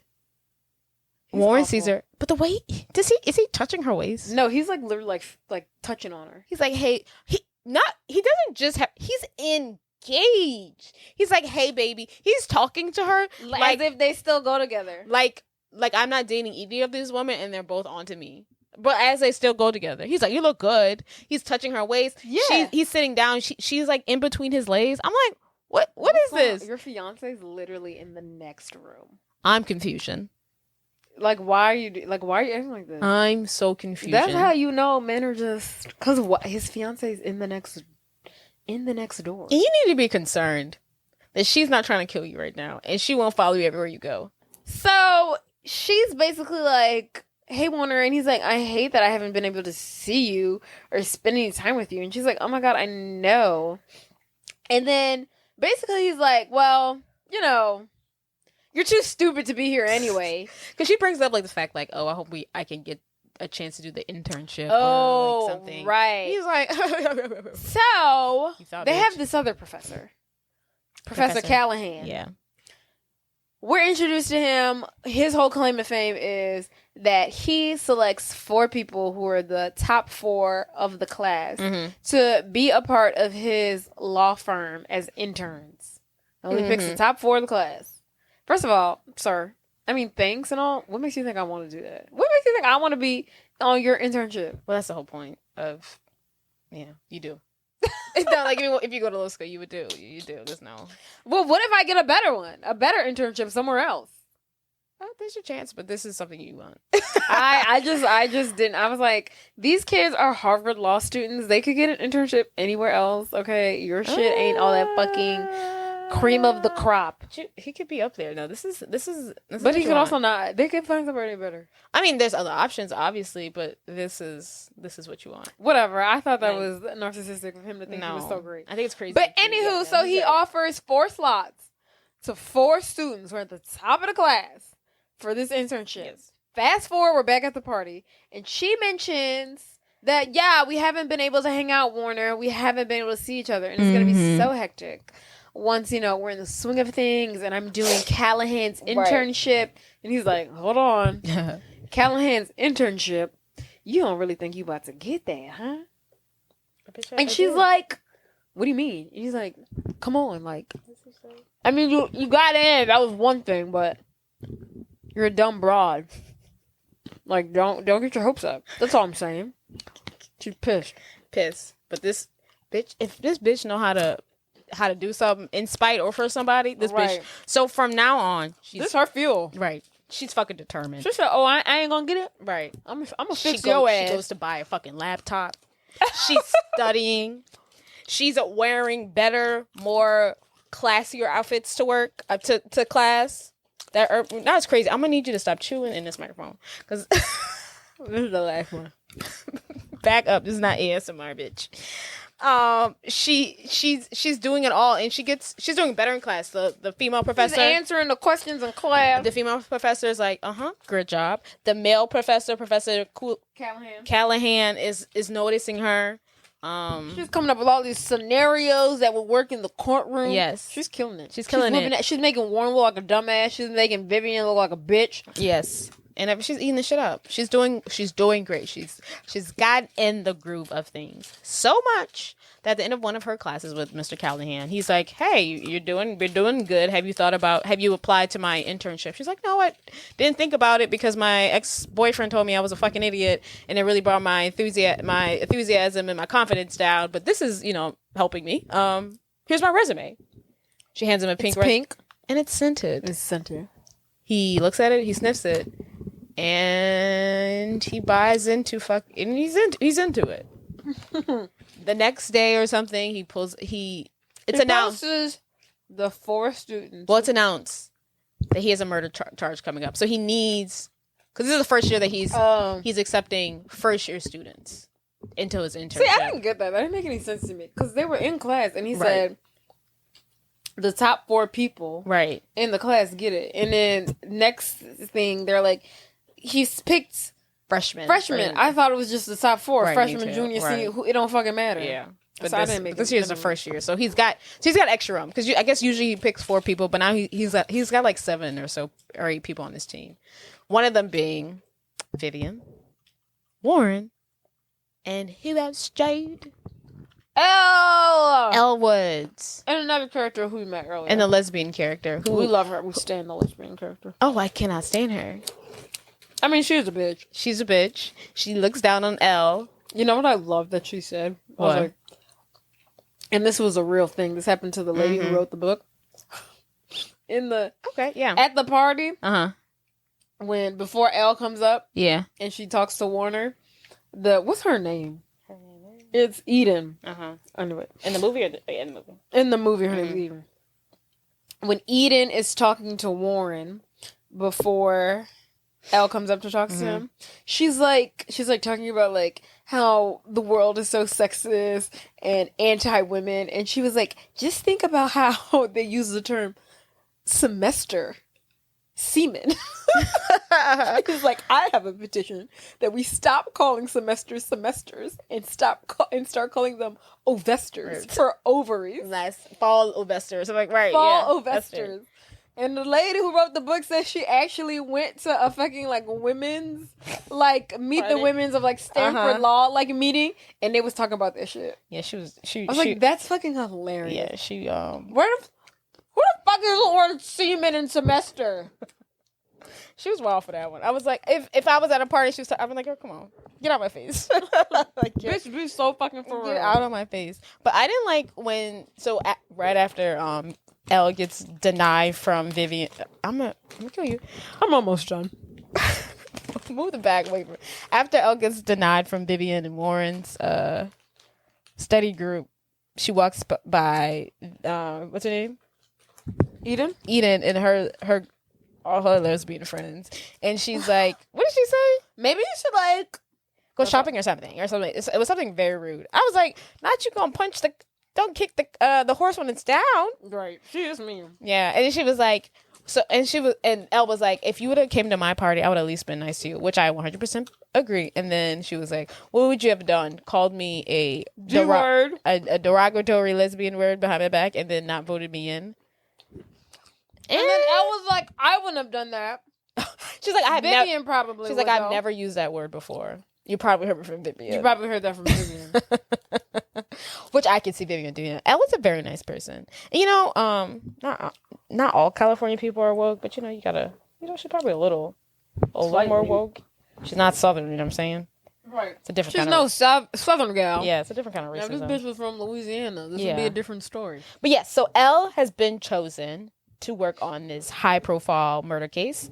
They will be defending a fitness guru, Brooke Wyndham, a sorority alum of Elle, and Brooke has been accused of killing her very rich and very old husband. She was caught standing over his dead body, Covered in blood by The daughter, his daughter, Chutney. Yeah.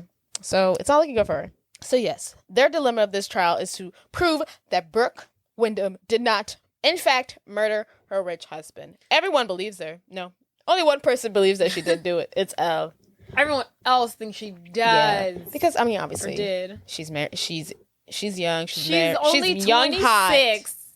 hot. Her fucking husband was 60. She was 34 years younger than him. She has no alibi. And she has no alibi. Luckily, you know, people are like, oh, she clearly married him for money. But she didn't because she had her own fortune. And so when we're finally introduced to her, Elle meets her. They fall in love. They connect because Not they fall in love. They they're kick it off. Delta News. Delta New. You are a Delta New. Elle took one of her Pilates class in the past or something like that. So yeah, they go way back. She's an inspo. They're sorors. So, do white people say that? No. Okay. Like, you sure? I was like, do they? Okay. So they're sorors, and basically, Brooke is happy that she has someone who can understand her and relate to her. You know, right. On her lawyer team. I love. Because she doesn't like Callahan. So this whole time, I guess Emmett is not really seen. So she hasn't really seen him again. So the first day of like their like meet up with the professor and all the other people on the trial, Emmett comes in a little late and she looks at him and she's like, oh, because he's like a third year associate or something. I don't know. A little older. I understand. I was like, is he still in law school or not? I don't know. Because he's a teacher's assistant.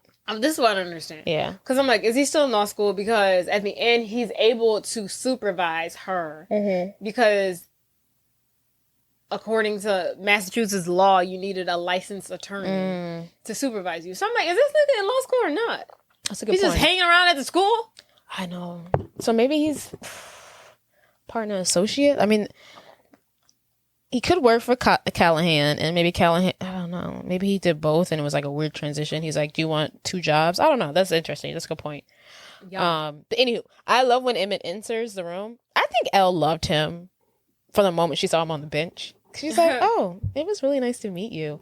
Honestly, I was also probably the first person who was genuinely nice to her since she got there. Right. But when she sees him in like the room he walks in, she's like, I don't know. I just like the way he looks at her, and I love the way she looks at him. I think that's just her personality, if I'm being honest. I don't know. It to me is just like, hey, no, I loved it. No, I rebuke that. I think she is infatuated. They with him. recognize each other. Game. So, also, just in the background, Paulette gets her dog back.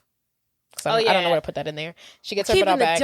I'm taking the dog, dumbass. So in one scene, Paulette, I guess Elle and Paulette are like, you know what? We're gonna do something for you. You're gonna get that fucking dog back. We're gonna go to your ex's house. Trailer. In his, we're gonna go to his trailer. His very small trailer too. Oh my god, that trailer was so fucking tiny. In like a middle of a junkyard, it feels like. I'm like, where is this trailer located? Where are you living, Paulette? Yeah. Better for yourself. What land is What? this? Better for yourself. And she steals her dog back. Look, she was so timid. And she also has the hots for the UPS guy. She's got the hots for UPS guy. They're like really cute. I didn't really see them together until like at the very end they like walk together. I'm like, okay, I see it. I see it. UPS guy? Yeah. You don't have to see it.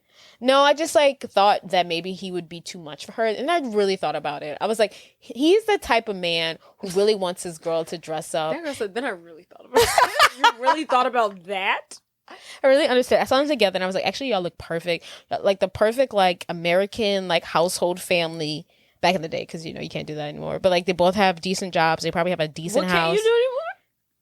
Be a UPS driver and a nail Oh, that's stylist not without a living wage. yeah, Oh, and like that's- have the perfect American home. I thought you were saying like Be two white I was people like, in yeah. love. I was like, you can't do that. So basic. I knew it was going out of style. So but- basic. No, I just meant like, and I feel like just they would like have kids and like be perfect and like have a nice house and like be very like a stereotypical American family, and I really see that for her, and I love that.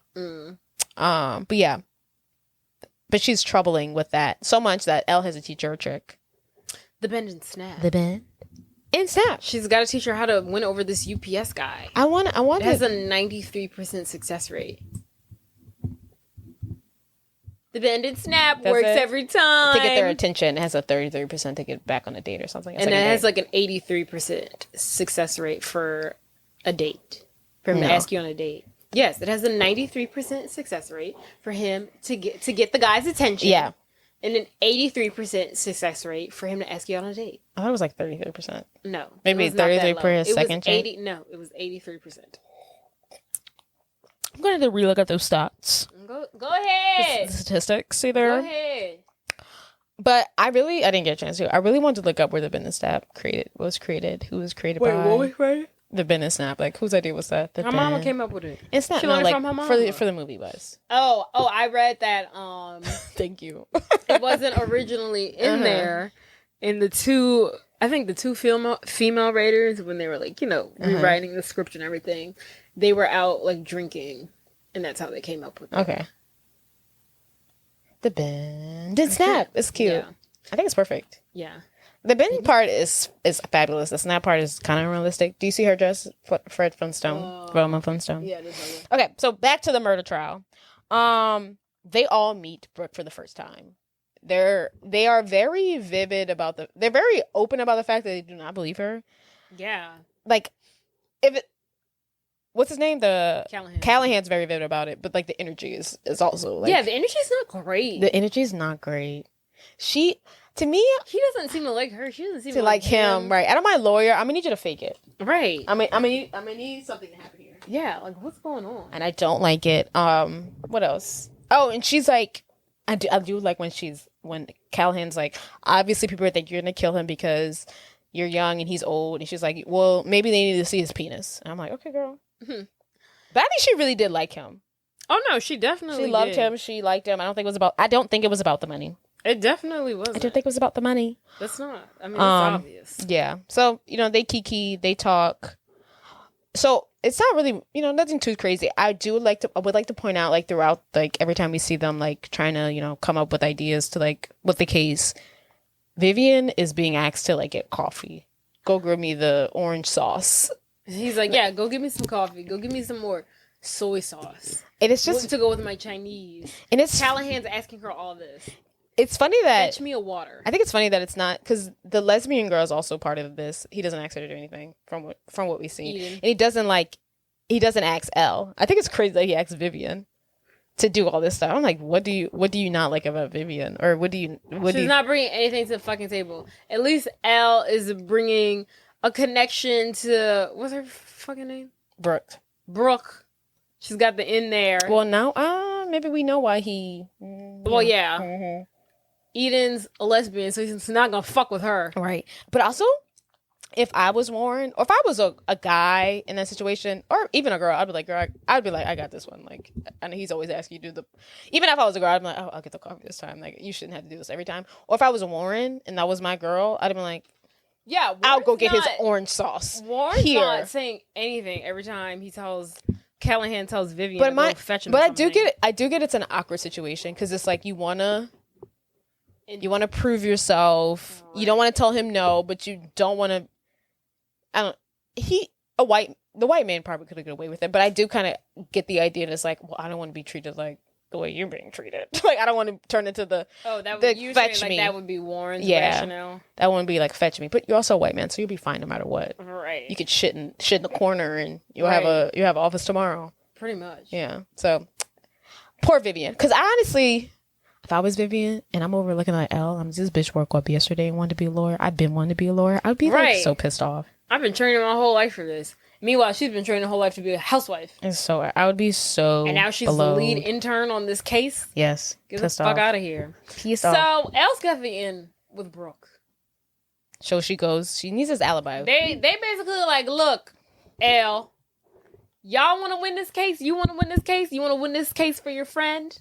The only way is if we get an alibi from this chick. We need a fucking alibi. Yeah. So Elle takes it upon herself. She's like, okay. She takes it upon. No one tells her to do this. I'm gonna go visit this girl in prison, bring her some gifts, and I'm gonna get this alibi. So she visits her in the jailhouse. They're talking on the phone with the glass plexiglass in the center, and she's like, "Elle's like, look, Brooke, I really need your alibi." Yes, we need it. And Brooke's like, "I can't give it to you. It's awful. It'll ruin my reputation." And she's like, "Bitch, you sitting in jail." And she's like, "It will destroy me. It will ruin me." Not jail time. Right. She was like, "I'd rather ruin my reputation than give this alibi." Honestly? Bitch, you ruin your reputation if you don't give this alibi. Bitch, you going to jail as a murderer. I love, honestly, when she was crying, I believed the tears. It felt like really like genuine. Bitch, when she was, I said, She's this like, bitch is an actress. It's ridiculous, but also I get it. Like, I cannot tell people. No, when she was crying up in there, I said, "Oh my God, this bitch is acting. She is selling this stupid ass story." I was like, this girl is an actor. Because when she was crying, I was like, I get it. Oh my God. I get it, girl. Yeah, I was This like, is very serious to you. Yes. I was like, how is she getting emotional behind this? I was like, oh my God. She's like, no. She's doing great. But she tells Elle that she was not there for her husband's murder because she was too busy getting liposuction. Say that. What was that? Liposuction. What? Liposuction. Liposuction! I was getting liposuction! You think I can? No more women can't have this ass! I built my entire empire on building women's bodies. What would they think if they knew I bought mine? You know what's funny? Like now, like girl, just wait 5 more years. Everyone's doing it. Everyone's Right. lying about it. You're not new to this. You're true to this. Give it 15 more years, bitch, and you will not be the only But one. like back then, for sure, it's like, Right. oh my gosh, she was getting liposuction. It's like everyone was doing it, but no one's talking about No one it. even gets liposuction anymore. When's the last time you heard someone get liposuction? Bitch, you get a BBL. Right. But then what? I've never heard the term. I haven't heard the term. I've heard some. Yeah. Liposuction be used in ages. Yeah. Bring back liposuction. Bring back liposuction. That's all we needed. We don't need Right. to. We don't need to bring this fat from somewhere else. Just take the fucking fat out. Just take it out.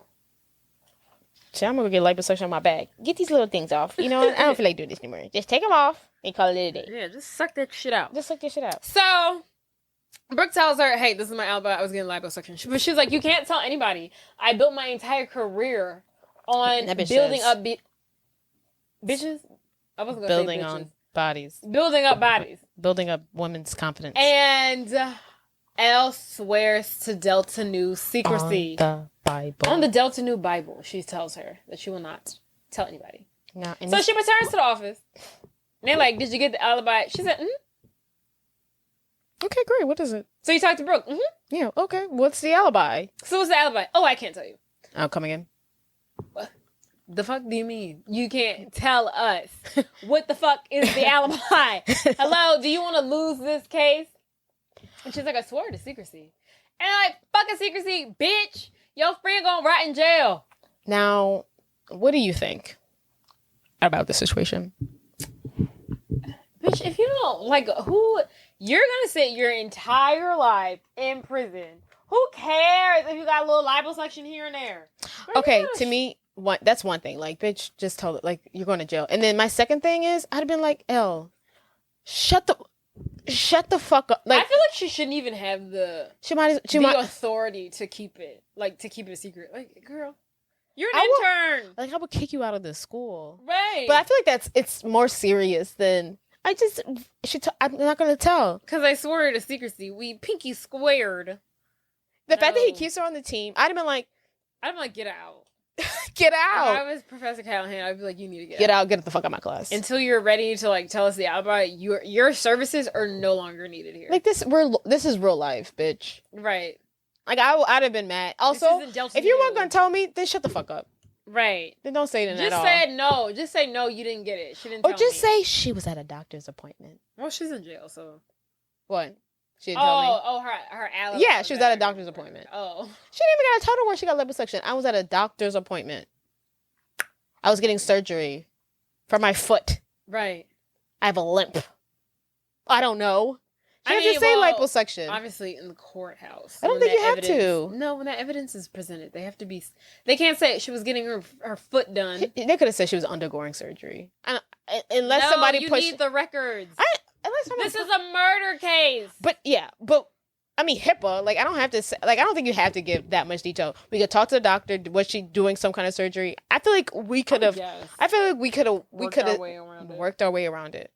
Well, Had she told the police 10 years, a couple of days ago, they probably been like, "Oh yeah, she didn't do it.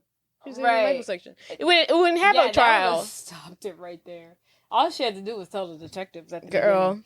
But anywho, we're here now. Elle is not giving up the alibi.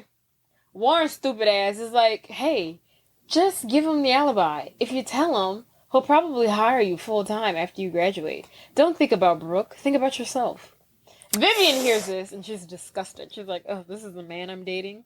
it's And 50-50. Elle's like, I can't do that, Warner. That's not who I am. I swore her to secrecy. I don't know. I kind of get what Warren, like, bitch, come on. You gonna be best friends with this hoe? It was the... It's the way mean, he said it. It's when That's he the said, delivery. forget about Brooke. Think about yourselves. Yeah. I do get his point. He's like, if you say it, you probably will get, which is great. But the way he said, think about yourself. Yeah, he said it so. And then, like, so Vivian's overhearing this, and she's like, ew. And for whatever I'm surprised, because, I mean, honestly, if I was in that same situation, and I was in the room with Elle, I don't think I would have respected her for keeping the secret, to be truthfully honest. I'd have been irritated as fuck. Yeah. I'm like, this is why we can't have dumb bitches up in here. Right. See what they do? Right. She's literally, this is why we can't have rainbows and butterflies as bitches up in here. This is why we can't do that. Because it might ruin her career, but bitch, you ain't got to spend 10 years in prison. Right, look how she acting. So, meeting conclude. Yes. Callahan's pissed off he can't get the alibi. They're like, somebody talks some sense into her. He leaves, and that's that. Later that night, Mm-hmm. Elle's in her dorm at Harvard Law School, and Vivian pays her a visit. She's like, hey, can I go over those reports that Callahan had you reading? And she's like, Elle's like, sure, I can't make anything of it. Right. Whatever. And then so Vivian takes it upon herself to start kikiing with Elle. And she's like, I think it's really sweet that you aren't telling the alibi and keeping Brooke's secret. I think it's very respectable. Mm-hmm. And I was like, oh, thank you. Right. And I was kind of like, okay, bye. You think? Well, not okay, bye, Right. but She's she didn't like, okay, think right. the conversation was going to continue. She's standing up and then she sits down. And then Vivian sits down on her bed. And not only does she sit down, she saw teeth. So now we're best friends, bitch. Right. She's like, did you know that Warren didn't even make... He was waitlisted? He was waitlisted for Harvard Law. He didn't even get in. And his daddy had a call to get him in. His dad has to make a call. And then I was like, you're lying. And she's like, no. Well, Elle was like, I got a 168 and I just showed my titties a little bit, but I got it in, girl. She got 179. 179. And she also tells her, or Elle, that, Callahan keeps on asking her to fetch her coffee 10 times a day and never asks Warren to do so or any of the other male associates. And then I was like, men just got it easy. All right, I'm gonna start fucking up your coffee. And then they start bonding. She holds Elle's dog, Elle Woods, and they have a nice little moment. Yeah, and then it's official, they're friends. They're friends now. Love that for them. Love that for them. So we're getting closer to the court date. We're trying to get more information. For example, we see Elle and Emmett go on a little chit-chat talk with Brooke Shields' dead husband's ex-wife. The ex-wife tells Brooke Shields. Oh, Brooke. Woods. Sorry, Brooke Woods. The ex-wife tells them that she thinks that Brooke was a bitch, which is what she heard from her daughter. And that she was having an affair with the pool boy. The cabana boy. Shocking. Gasp. Elle doesn't buy this. She's like, did you see her brown hair?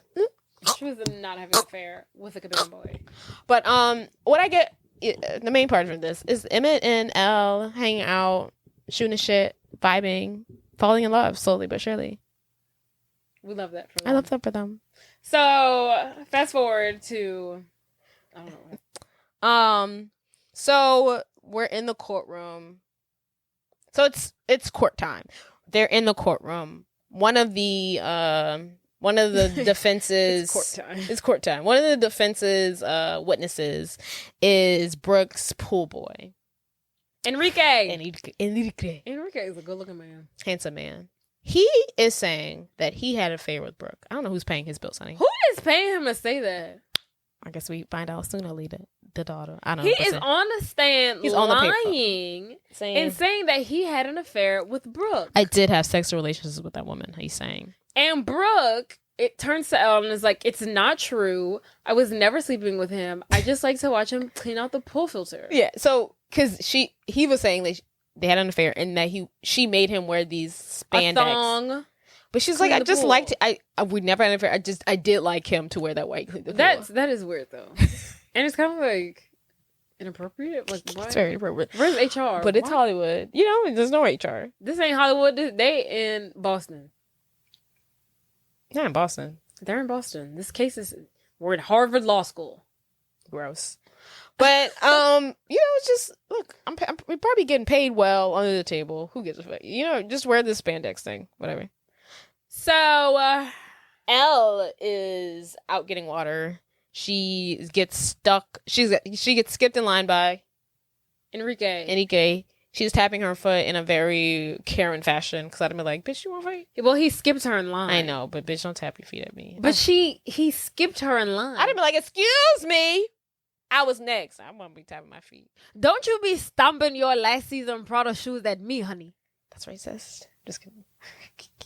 These aren't last season. And she's like, gay!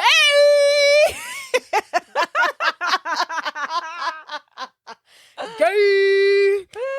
She's like, she goes back in the courtroom. She tells Professor Emmett, that motherfucker is gay. And he's like, how do you know? What kind of shoes are these? He's like, brown shoes. He's like, ha! He knew what kind of shoes these are, so that means he's gay. I would have been like, I need more concrete evidence than that. She's like, gay men, no designer shoes. Straight men don't. Also, I feel like if people, I feel like, can you elaborate? Like, she also didn't even explain, like, oh, by the way, I was by the water fountain. I was tapping my feet. He said, don't stop my last season Prada shoes in his face. She didn't even because he code switched from when he was on the stand to when he told her, bitch, don't stop your fucking feet at me. Girl, he put his finger up. It rolled his neck. Right. He code switched. Professor Callahan is like, bitch, that's not enough for me. But Emma was like, I'm gonna see what I can do. He's like, I'm gonna take care of it because I believe in you. I believe in you. You my girl. Callahan does his 1-2, gets nowhere. Emma was like, let me step in. He's like, actually, Your Honor. Emmett steps forward and he's like, Your Honor, I actually have a few more questions to ask Enrique. He goes up there and he's like, can you insert it because I don't even know what they say. He says, do. Is this your boyfriend? Who's your boyfriend's name? I don't insert it, but yeah, we have to react. And he's like, you bastard! And the guy in the audience, his boyfriend, is like, you bastard. He's like, no, Chuck, I love you. No, Chuck. So the courtroom erupts in Is he gay or European? Wait, don't tell me where that's from. Gay or European? Are you serious? Oh, fuck, where's it from? Are you so for real right now? Gay or European? Jordan. Oh, wait, where's that from? Jordan. The musical. Is it? Tell me. I can't. Give me another hint. It's a musical. That's all I'll give you. European. Not the producers, no. Gay or European. Here's a hint. We're doing the fucking movie right now. It's from Legally Blonde, you jackass. Have I seen it? I don't know. Evidently not. I haven't seen it.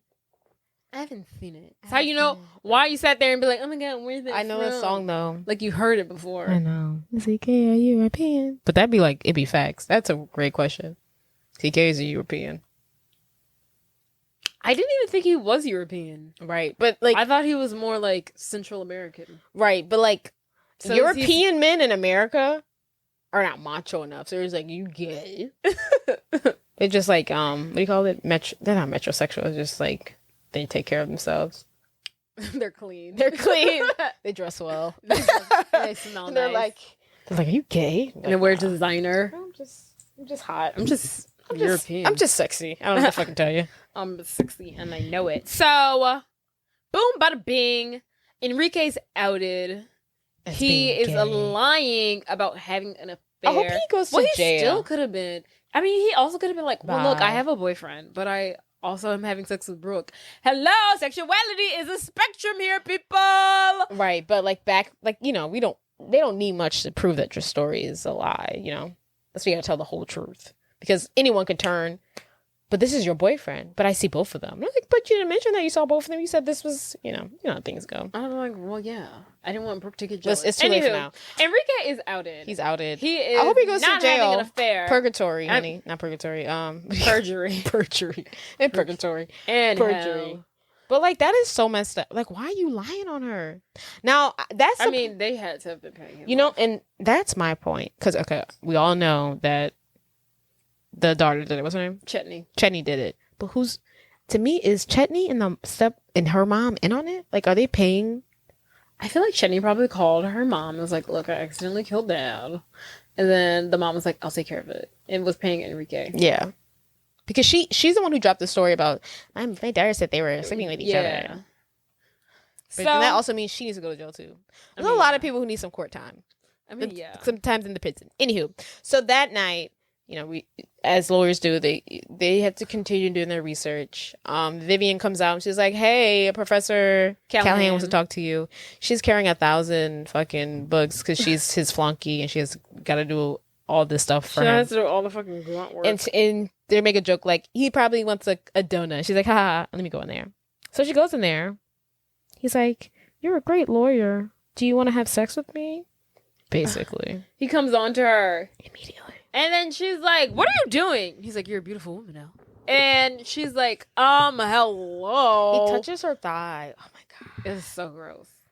Because it's really hard for me to see him in anything when Daddy he's not Warbucks. playing Daddy fucking Warbucks. And I'm like, that's all I see him Sometimes, in. And I'm like, no, Daddy Warbucks, no. there was sometimes that he was talking. He like, I don't know. He like looks over his shoulder, and I just expect him to start singing. I'm just like, we're better together. I don't need anything but you. I'm drowning a rock. I'm poor as a mouse. I'm richer than Midas. Could ever divide us.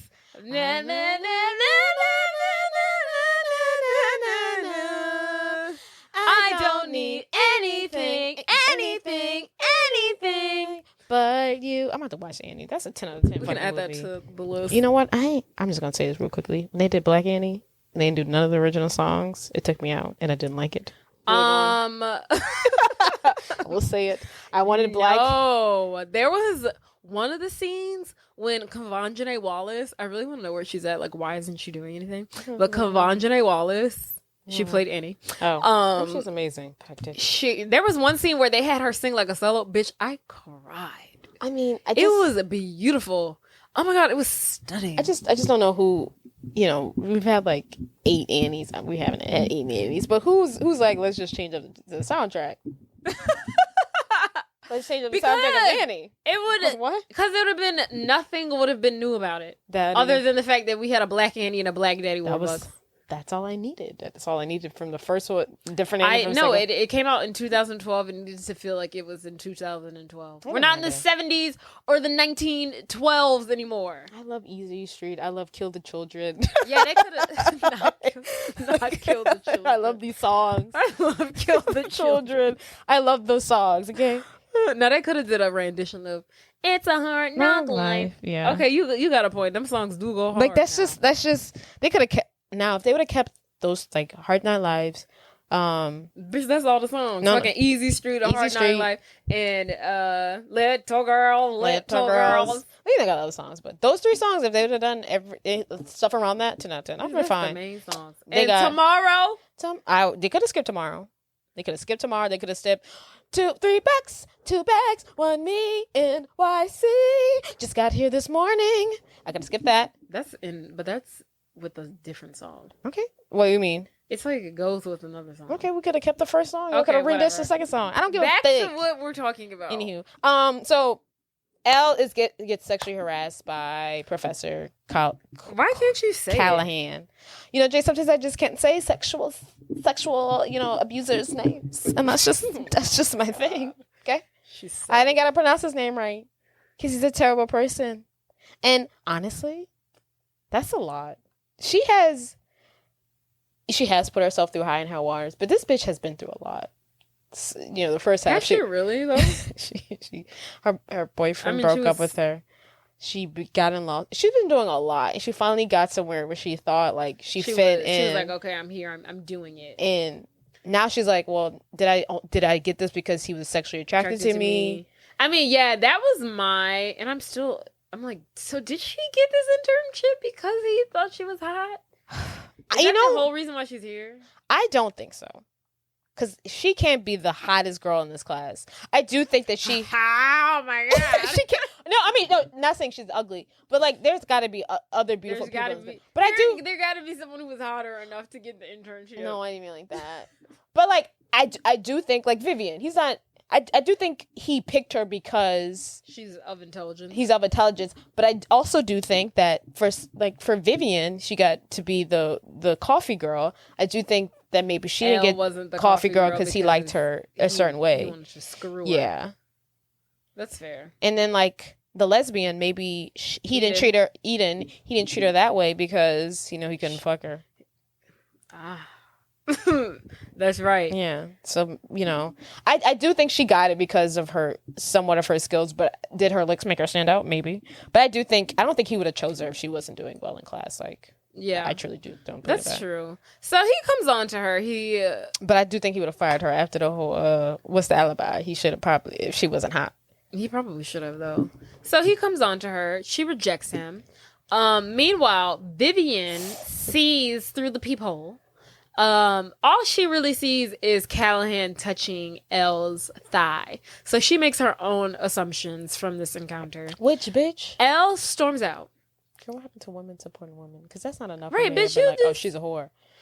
It wasn't the other way around. Well, she already had her own preconceived notions about Elle. Yeah. And she's probably like, this pretty blonde-haired girl, of course she's only here because she's fucking the professor. I know, but I feel like she... And I get her own thing, but I also feel like at this point she should know Elle. Like, I don't think this bitch. They don't know each other. I know, They've but kiki for 10 minutes. But this bitch ain't faking it. She's been nice to you since day one, even though she's trying to fuck your man. You can still be nice and want to fuck your professor. Yes, but I think she's got morals. She knows she has morals. Now she does have morals. She does know she has morals. She didn't want to give up Brooke. I don't think she does it. Oh, she didn't want to give up. Okay, she knows she's got fair. decent morals because she don't know Brooke. That's true. She's a nice girl. She's got morals.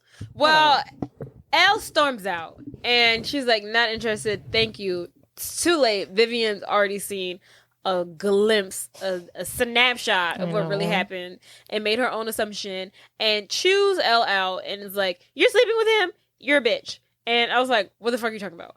And Vivian storms off. Elle's headed up to here. She's leaving the building. She now runs into Emmett. And Emmett's like, hey, what's wrong? Where are you going? And she's like, you know what? Callahan just tried to hit on me. I'm not up for this. Maybe I should have never done this ever. I should go back to California. I'm pretending to be something I'm not. He's like, maybe you're pretending to be something you are. It would work. And she's like, good luck on the trial. I know. And she leaves. Here's a thought. What? Here's a thought. What happens one day when she's 10 years deep into a law firm. 10 years deep into a law firm. Why am I Law firm. 10 years deep into a law firm? Thank God. 10 years deep into a law firm. And she's lawyering it up. Mm-hmm. And she wakes up one day and is like, you know what? I don't really like this. I don't like doing this. Because you know why? The whole reason why I did this was because I was following a boy who didn't even respect me, who I didn't even like, who I'm no longer with. I did all this behind a man. This isn't who I am. I was a fashion merchandising major. My true passion is in fashion. I think she I feel like that's not talked about enough. Like, yeah, you're a lawyer. Like, you beat the odds. Like, you did the fucking thing. But you didn't really want to fucking do this. You did this because you was trying to get a boy. I think she could do both. I think she could be a lawyer. I think in reality, if this was a real story, she'd have woke up one day and be like, this is it. But you know what? What? That's not mine. No, it's your laptop. This isn't important. No. Oh. Oh, yeah. I saw it earlier. I was like, you unplug something? No, I saw it earlier. Oh, but my thing... My thing is, she's rich. So she can kind of do... If she wants to wake up in 5 years like, I want to be a lawyer... She can be a fucking fashion merchandise She can be lawyer. a fashion... She can do nothing. I think she's going to be fine. I think... I get what you're saying. Like, is she passionate about getting this man back? You only did this for a boy. But there's also a point where, to me, it's just like... It's like if I wanted to become an astronaut because the guys who were going on the fucking spaceship were hot. It's like, yeah, I became a fucking astronaut, but do I want to get lost and float around fucking Mars for the rest of my life? No! But I feel like there's a point where things become, like, where you want to do it. Like, her studying and, like, trying to be, like, at that point, you have to do it first. Unless she's, like, batshit crazy. Like my Crazy Ex-Boyfriend, that show. Remember you seen that? Mm-hmm. But to a point where it's just like, I mean, do you have to be smart to get him back? You really don't. Like, do you need to be the smartest in the class to get him back? For this storyline, yes, but like in reality, you could just need to be around him. No, I don't see what you're saying. I feel like she had her own. I feel like she had some goals for herself when she got there, and I feel like though she wanted to be smart for him, I still think she wanted. I feel like she just didn't. Like, I don't know. She didn't have to be the high. She didn't have to be the highest in the class. Everything she's done has been for this boy. I'm going to Harvard. I think it switches at one point, so I can win him back. I'm going to get this internship because he said I think it switches at one point. Her driving force is this. I think when she gets on Callahan's team, I think it switches, and she hasn't talked about him in a while. I mean, yeah, maybe she found her underlying destiny through her stupid ex-boyfriend, but let's just hope. Anywho, she's like, I quit, I'm going home. Good luck on the case. The next day, Emmett and Vivian, they meet up with Brooke to discuss her case. Brooke mentions how much she hates fucking Callahan, which I think is hilarious. And then she's like, where's Elle? And Emmett is like, oh, she had a rough night. And or something. She was like, she asks like, what does Callahan think? And then Vivian makes this sideways comment, we should ask Elle. They were really buddy last night. And Emmett goes, you don't know what the fuck you're talking about, you dumb bitch. I will come across this table and bitch slap you. Don't about you my girl one more fucking time. And Vivian's like, oh, I'm sorry? She's like, I didn't know. And he's like, yeah, because maybe you should think the next time you fucking open your mouth, you dumb privileged fucking. The way he went off, the way he was like, don't you ever say her name. You're like, don't you ever don't ever speak her fucking name in your fucking ever mouth. Again. Keep her name out your motherfucking mouth. You non-motherfucking factor. What he said, you don't even know what the hell you're talking about. I was like, oh. So he gives her the real. Stand by, yo. But he tells her what happens. But like, is there a level of professionalism that we should probably not tell the client that like does she need to know that right her lawyer is sexually harassing a student right now? You know what I didn't like when Emmett tells Brooke that Elle quit. You think she had told that? Because what's her face? Callahan came on to her. Brooke didn't seem that upset about it. She was like, oh wow, what an asshole. Like, I feel like she should have been like, what? My only advocate on this fucking law team is quitting? Yeah. She, like, didn't give a fuck. She's like, oh my God, what an asshole. I was like, bitch, you should be more concerned. Right. You was crying about the liposuction. I want more tears, honey. But, so yeah. So Vivian understands the plot now. She's like, "Ooh, sorry, my bad." So this is where the story gets crazy. They're like, "What's our plan?" So their plan is to fire Callahan. Callahan. I'm so bad with names. And Elle is gonna be their fucking lawyer. The next day at the law. In the courtroom, Brooke comes out. Also, she's like, wait, get okay, up. we have to mention this. What is it? So she's not Brooke. Elle is like, I'm going back to California. She's at the nail shop. She's talking to Paulette, and she's like, I'm out of here. She's like, she tells her everything what happens. Who do we hear from? The other female professor that's been giving her shit this whole time. She's in the back underneath the hairdryer, and she pops up, and she's like, if you're gonna let some man stop you from doing what you need to do, you're not the woman who I thought you were. Which is hilarious. And I'm like, no, we need to report this to the school. That part too. But yes, I did like that. I actually don't remember that being, like, I haven't seen this movie in a while. That being a pivotal I was like, oh, that's her that pops up. Yeah. But I'd be like, don't you mean that I need to go to the police or? Right. But shouldn't I report this? Yeah, this is a problem. But yeah, so it's court day. Callahan is fired. Elle walks in the back of the courtroom in pink with this guy that she had been nice with to this whole time. With what? To this guy she had been nice. This nerdy guy that she had been nice to this whole time. That we never really mentioned.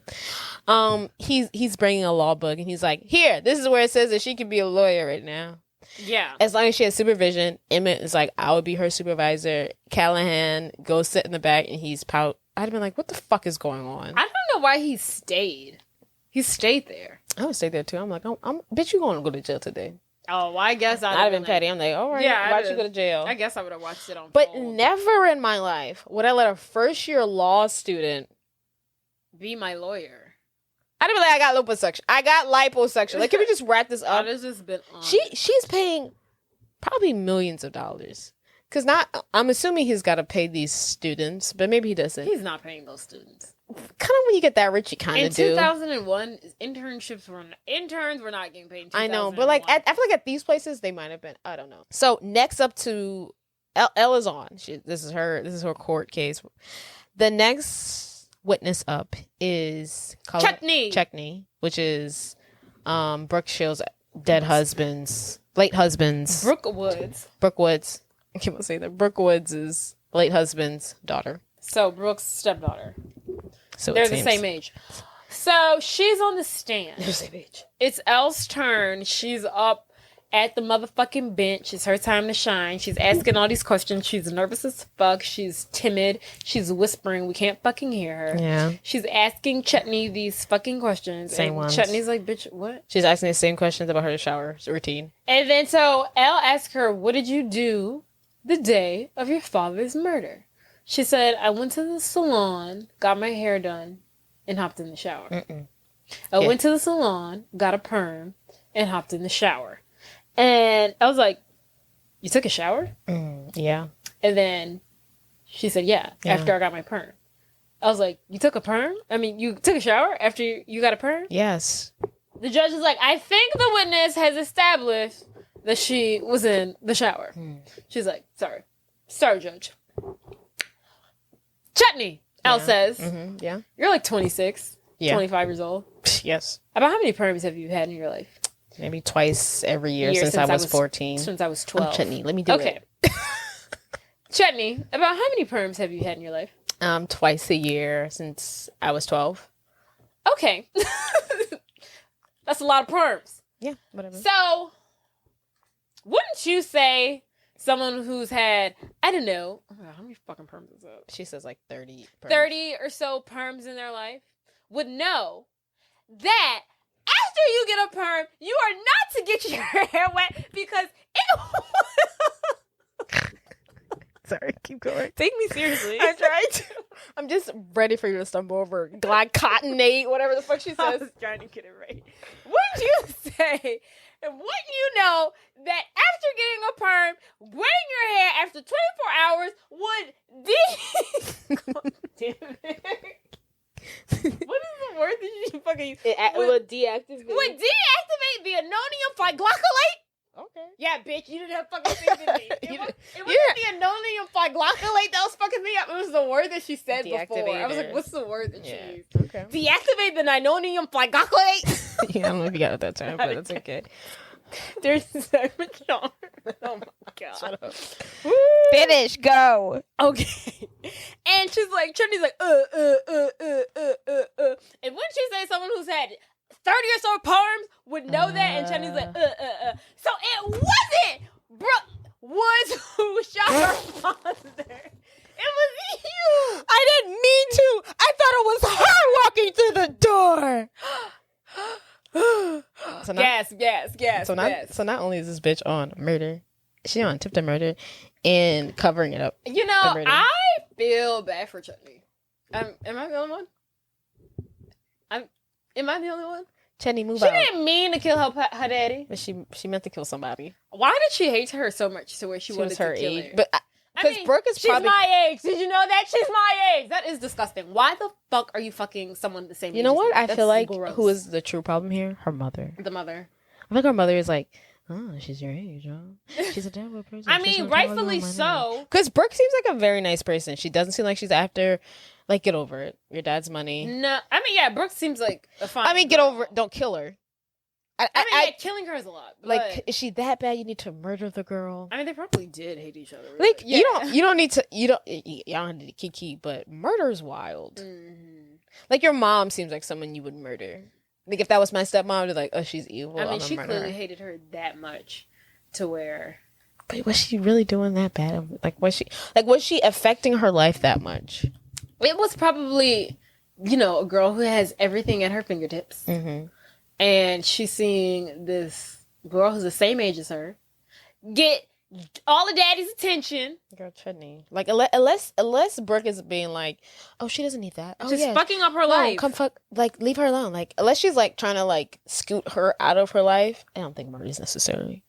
And I don't think Brooke was doing that. You just fucked up your own life for murder and attempted murder.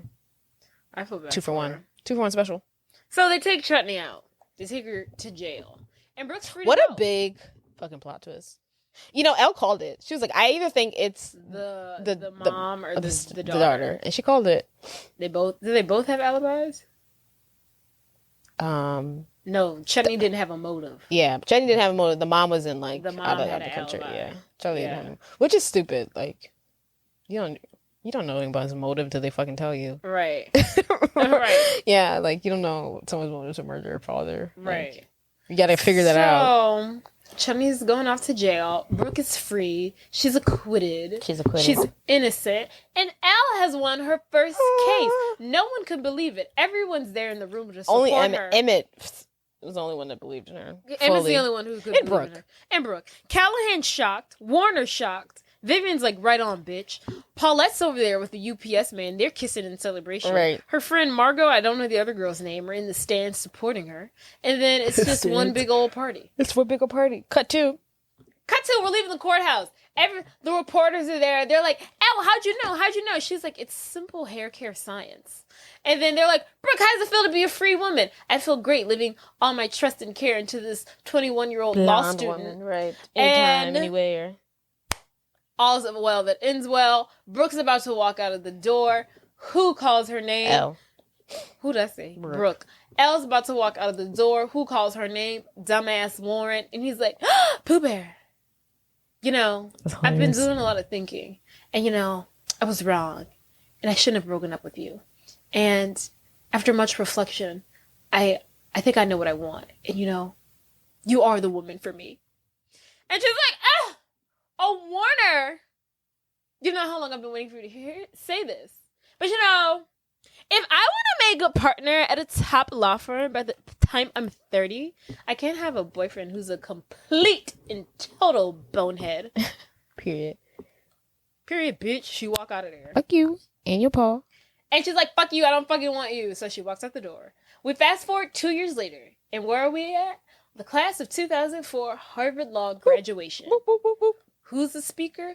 Who's the speaker? Fucking Elle The Woods. valedictorian. Who introduces her? The same bitch who was giving her grief Her at the ride or beginning die. of the film. Her I'm professor. I'm sure they were like this. Like After I'm that. Oh, crossing my yeah. fingers. That's her mentor, bitch. That's her mentor. She's going That's to, her mentor. every now and then she stops by Thanksgiving or Christmas. She sends her Yeah. flowers. They're They're titty tight. They Titty tight, still titty tight, talk titty to this tight. day. Yes, love that for them. They are titty tight. So her former professor introduces her, and Elle gives this speech. Okay, so Elle gives her speech, and woo! Now we get a synopsis on where everybody's at. Her and Vivian friends. Enemies turn friends.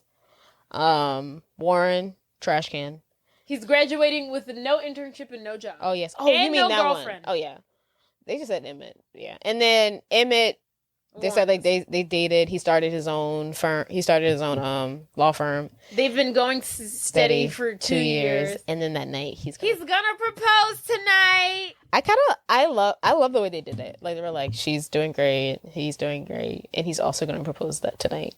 What? And they add something else. Like, don't they say she says yes or something? Well, she knows she's gonna say yes. We don't know that. She loves him. She loved him from the moment he said, "Hey." I love that boy. I disagree. I think it was love at first talk. No, it was not. How dare you? I think so. And I have written here, had Elle married Warren, I think she would have been one of the characters in First Wives Club. Oh yeah, for sure. She'd have been getting a divorce. My husband hates me. He's leaving me for some younger woman. Well, yeah. Yeah. I don't think it would have been a First Wives Club situation. But love Elle. What a good movie. I forget how good this movie is. It's not it's not a film I always go back to watch. It's not for It's me. it's not like a Bring It On or a Mean Girls. Yeah, it's not my Bring It On. It's not my Mean Girls. It's not my She's All That. It's not my She's the Man.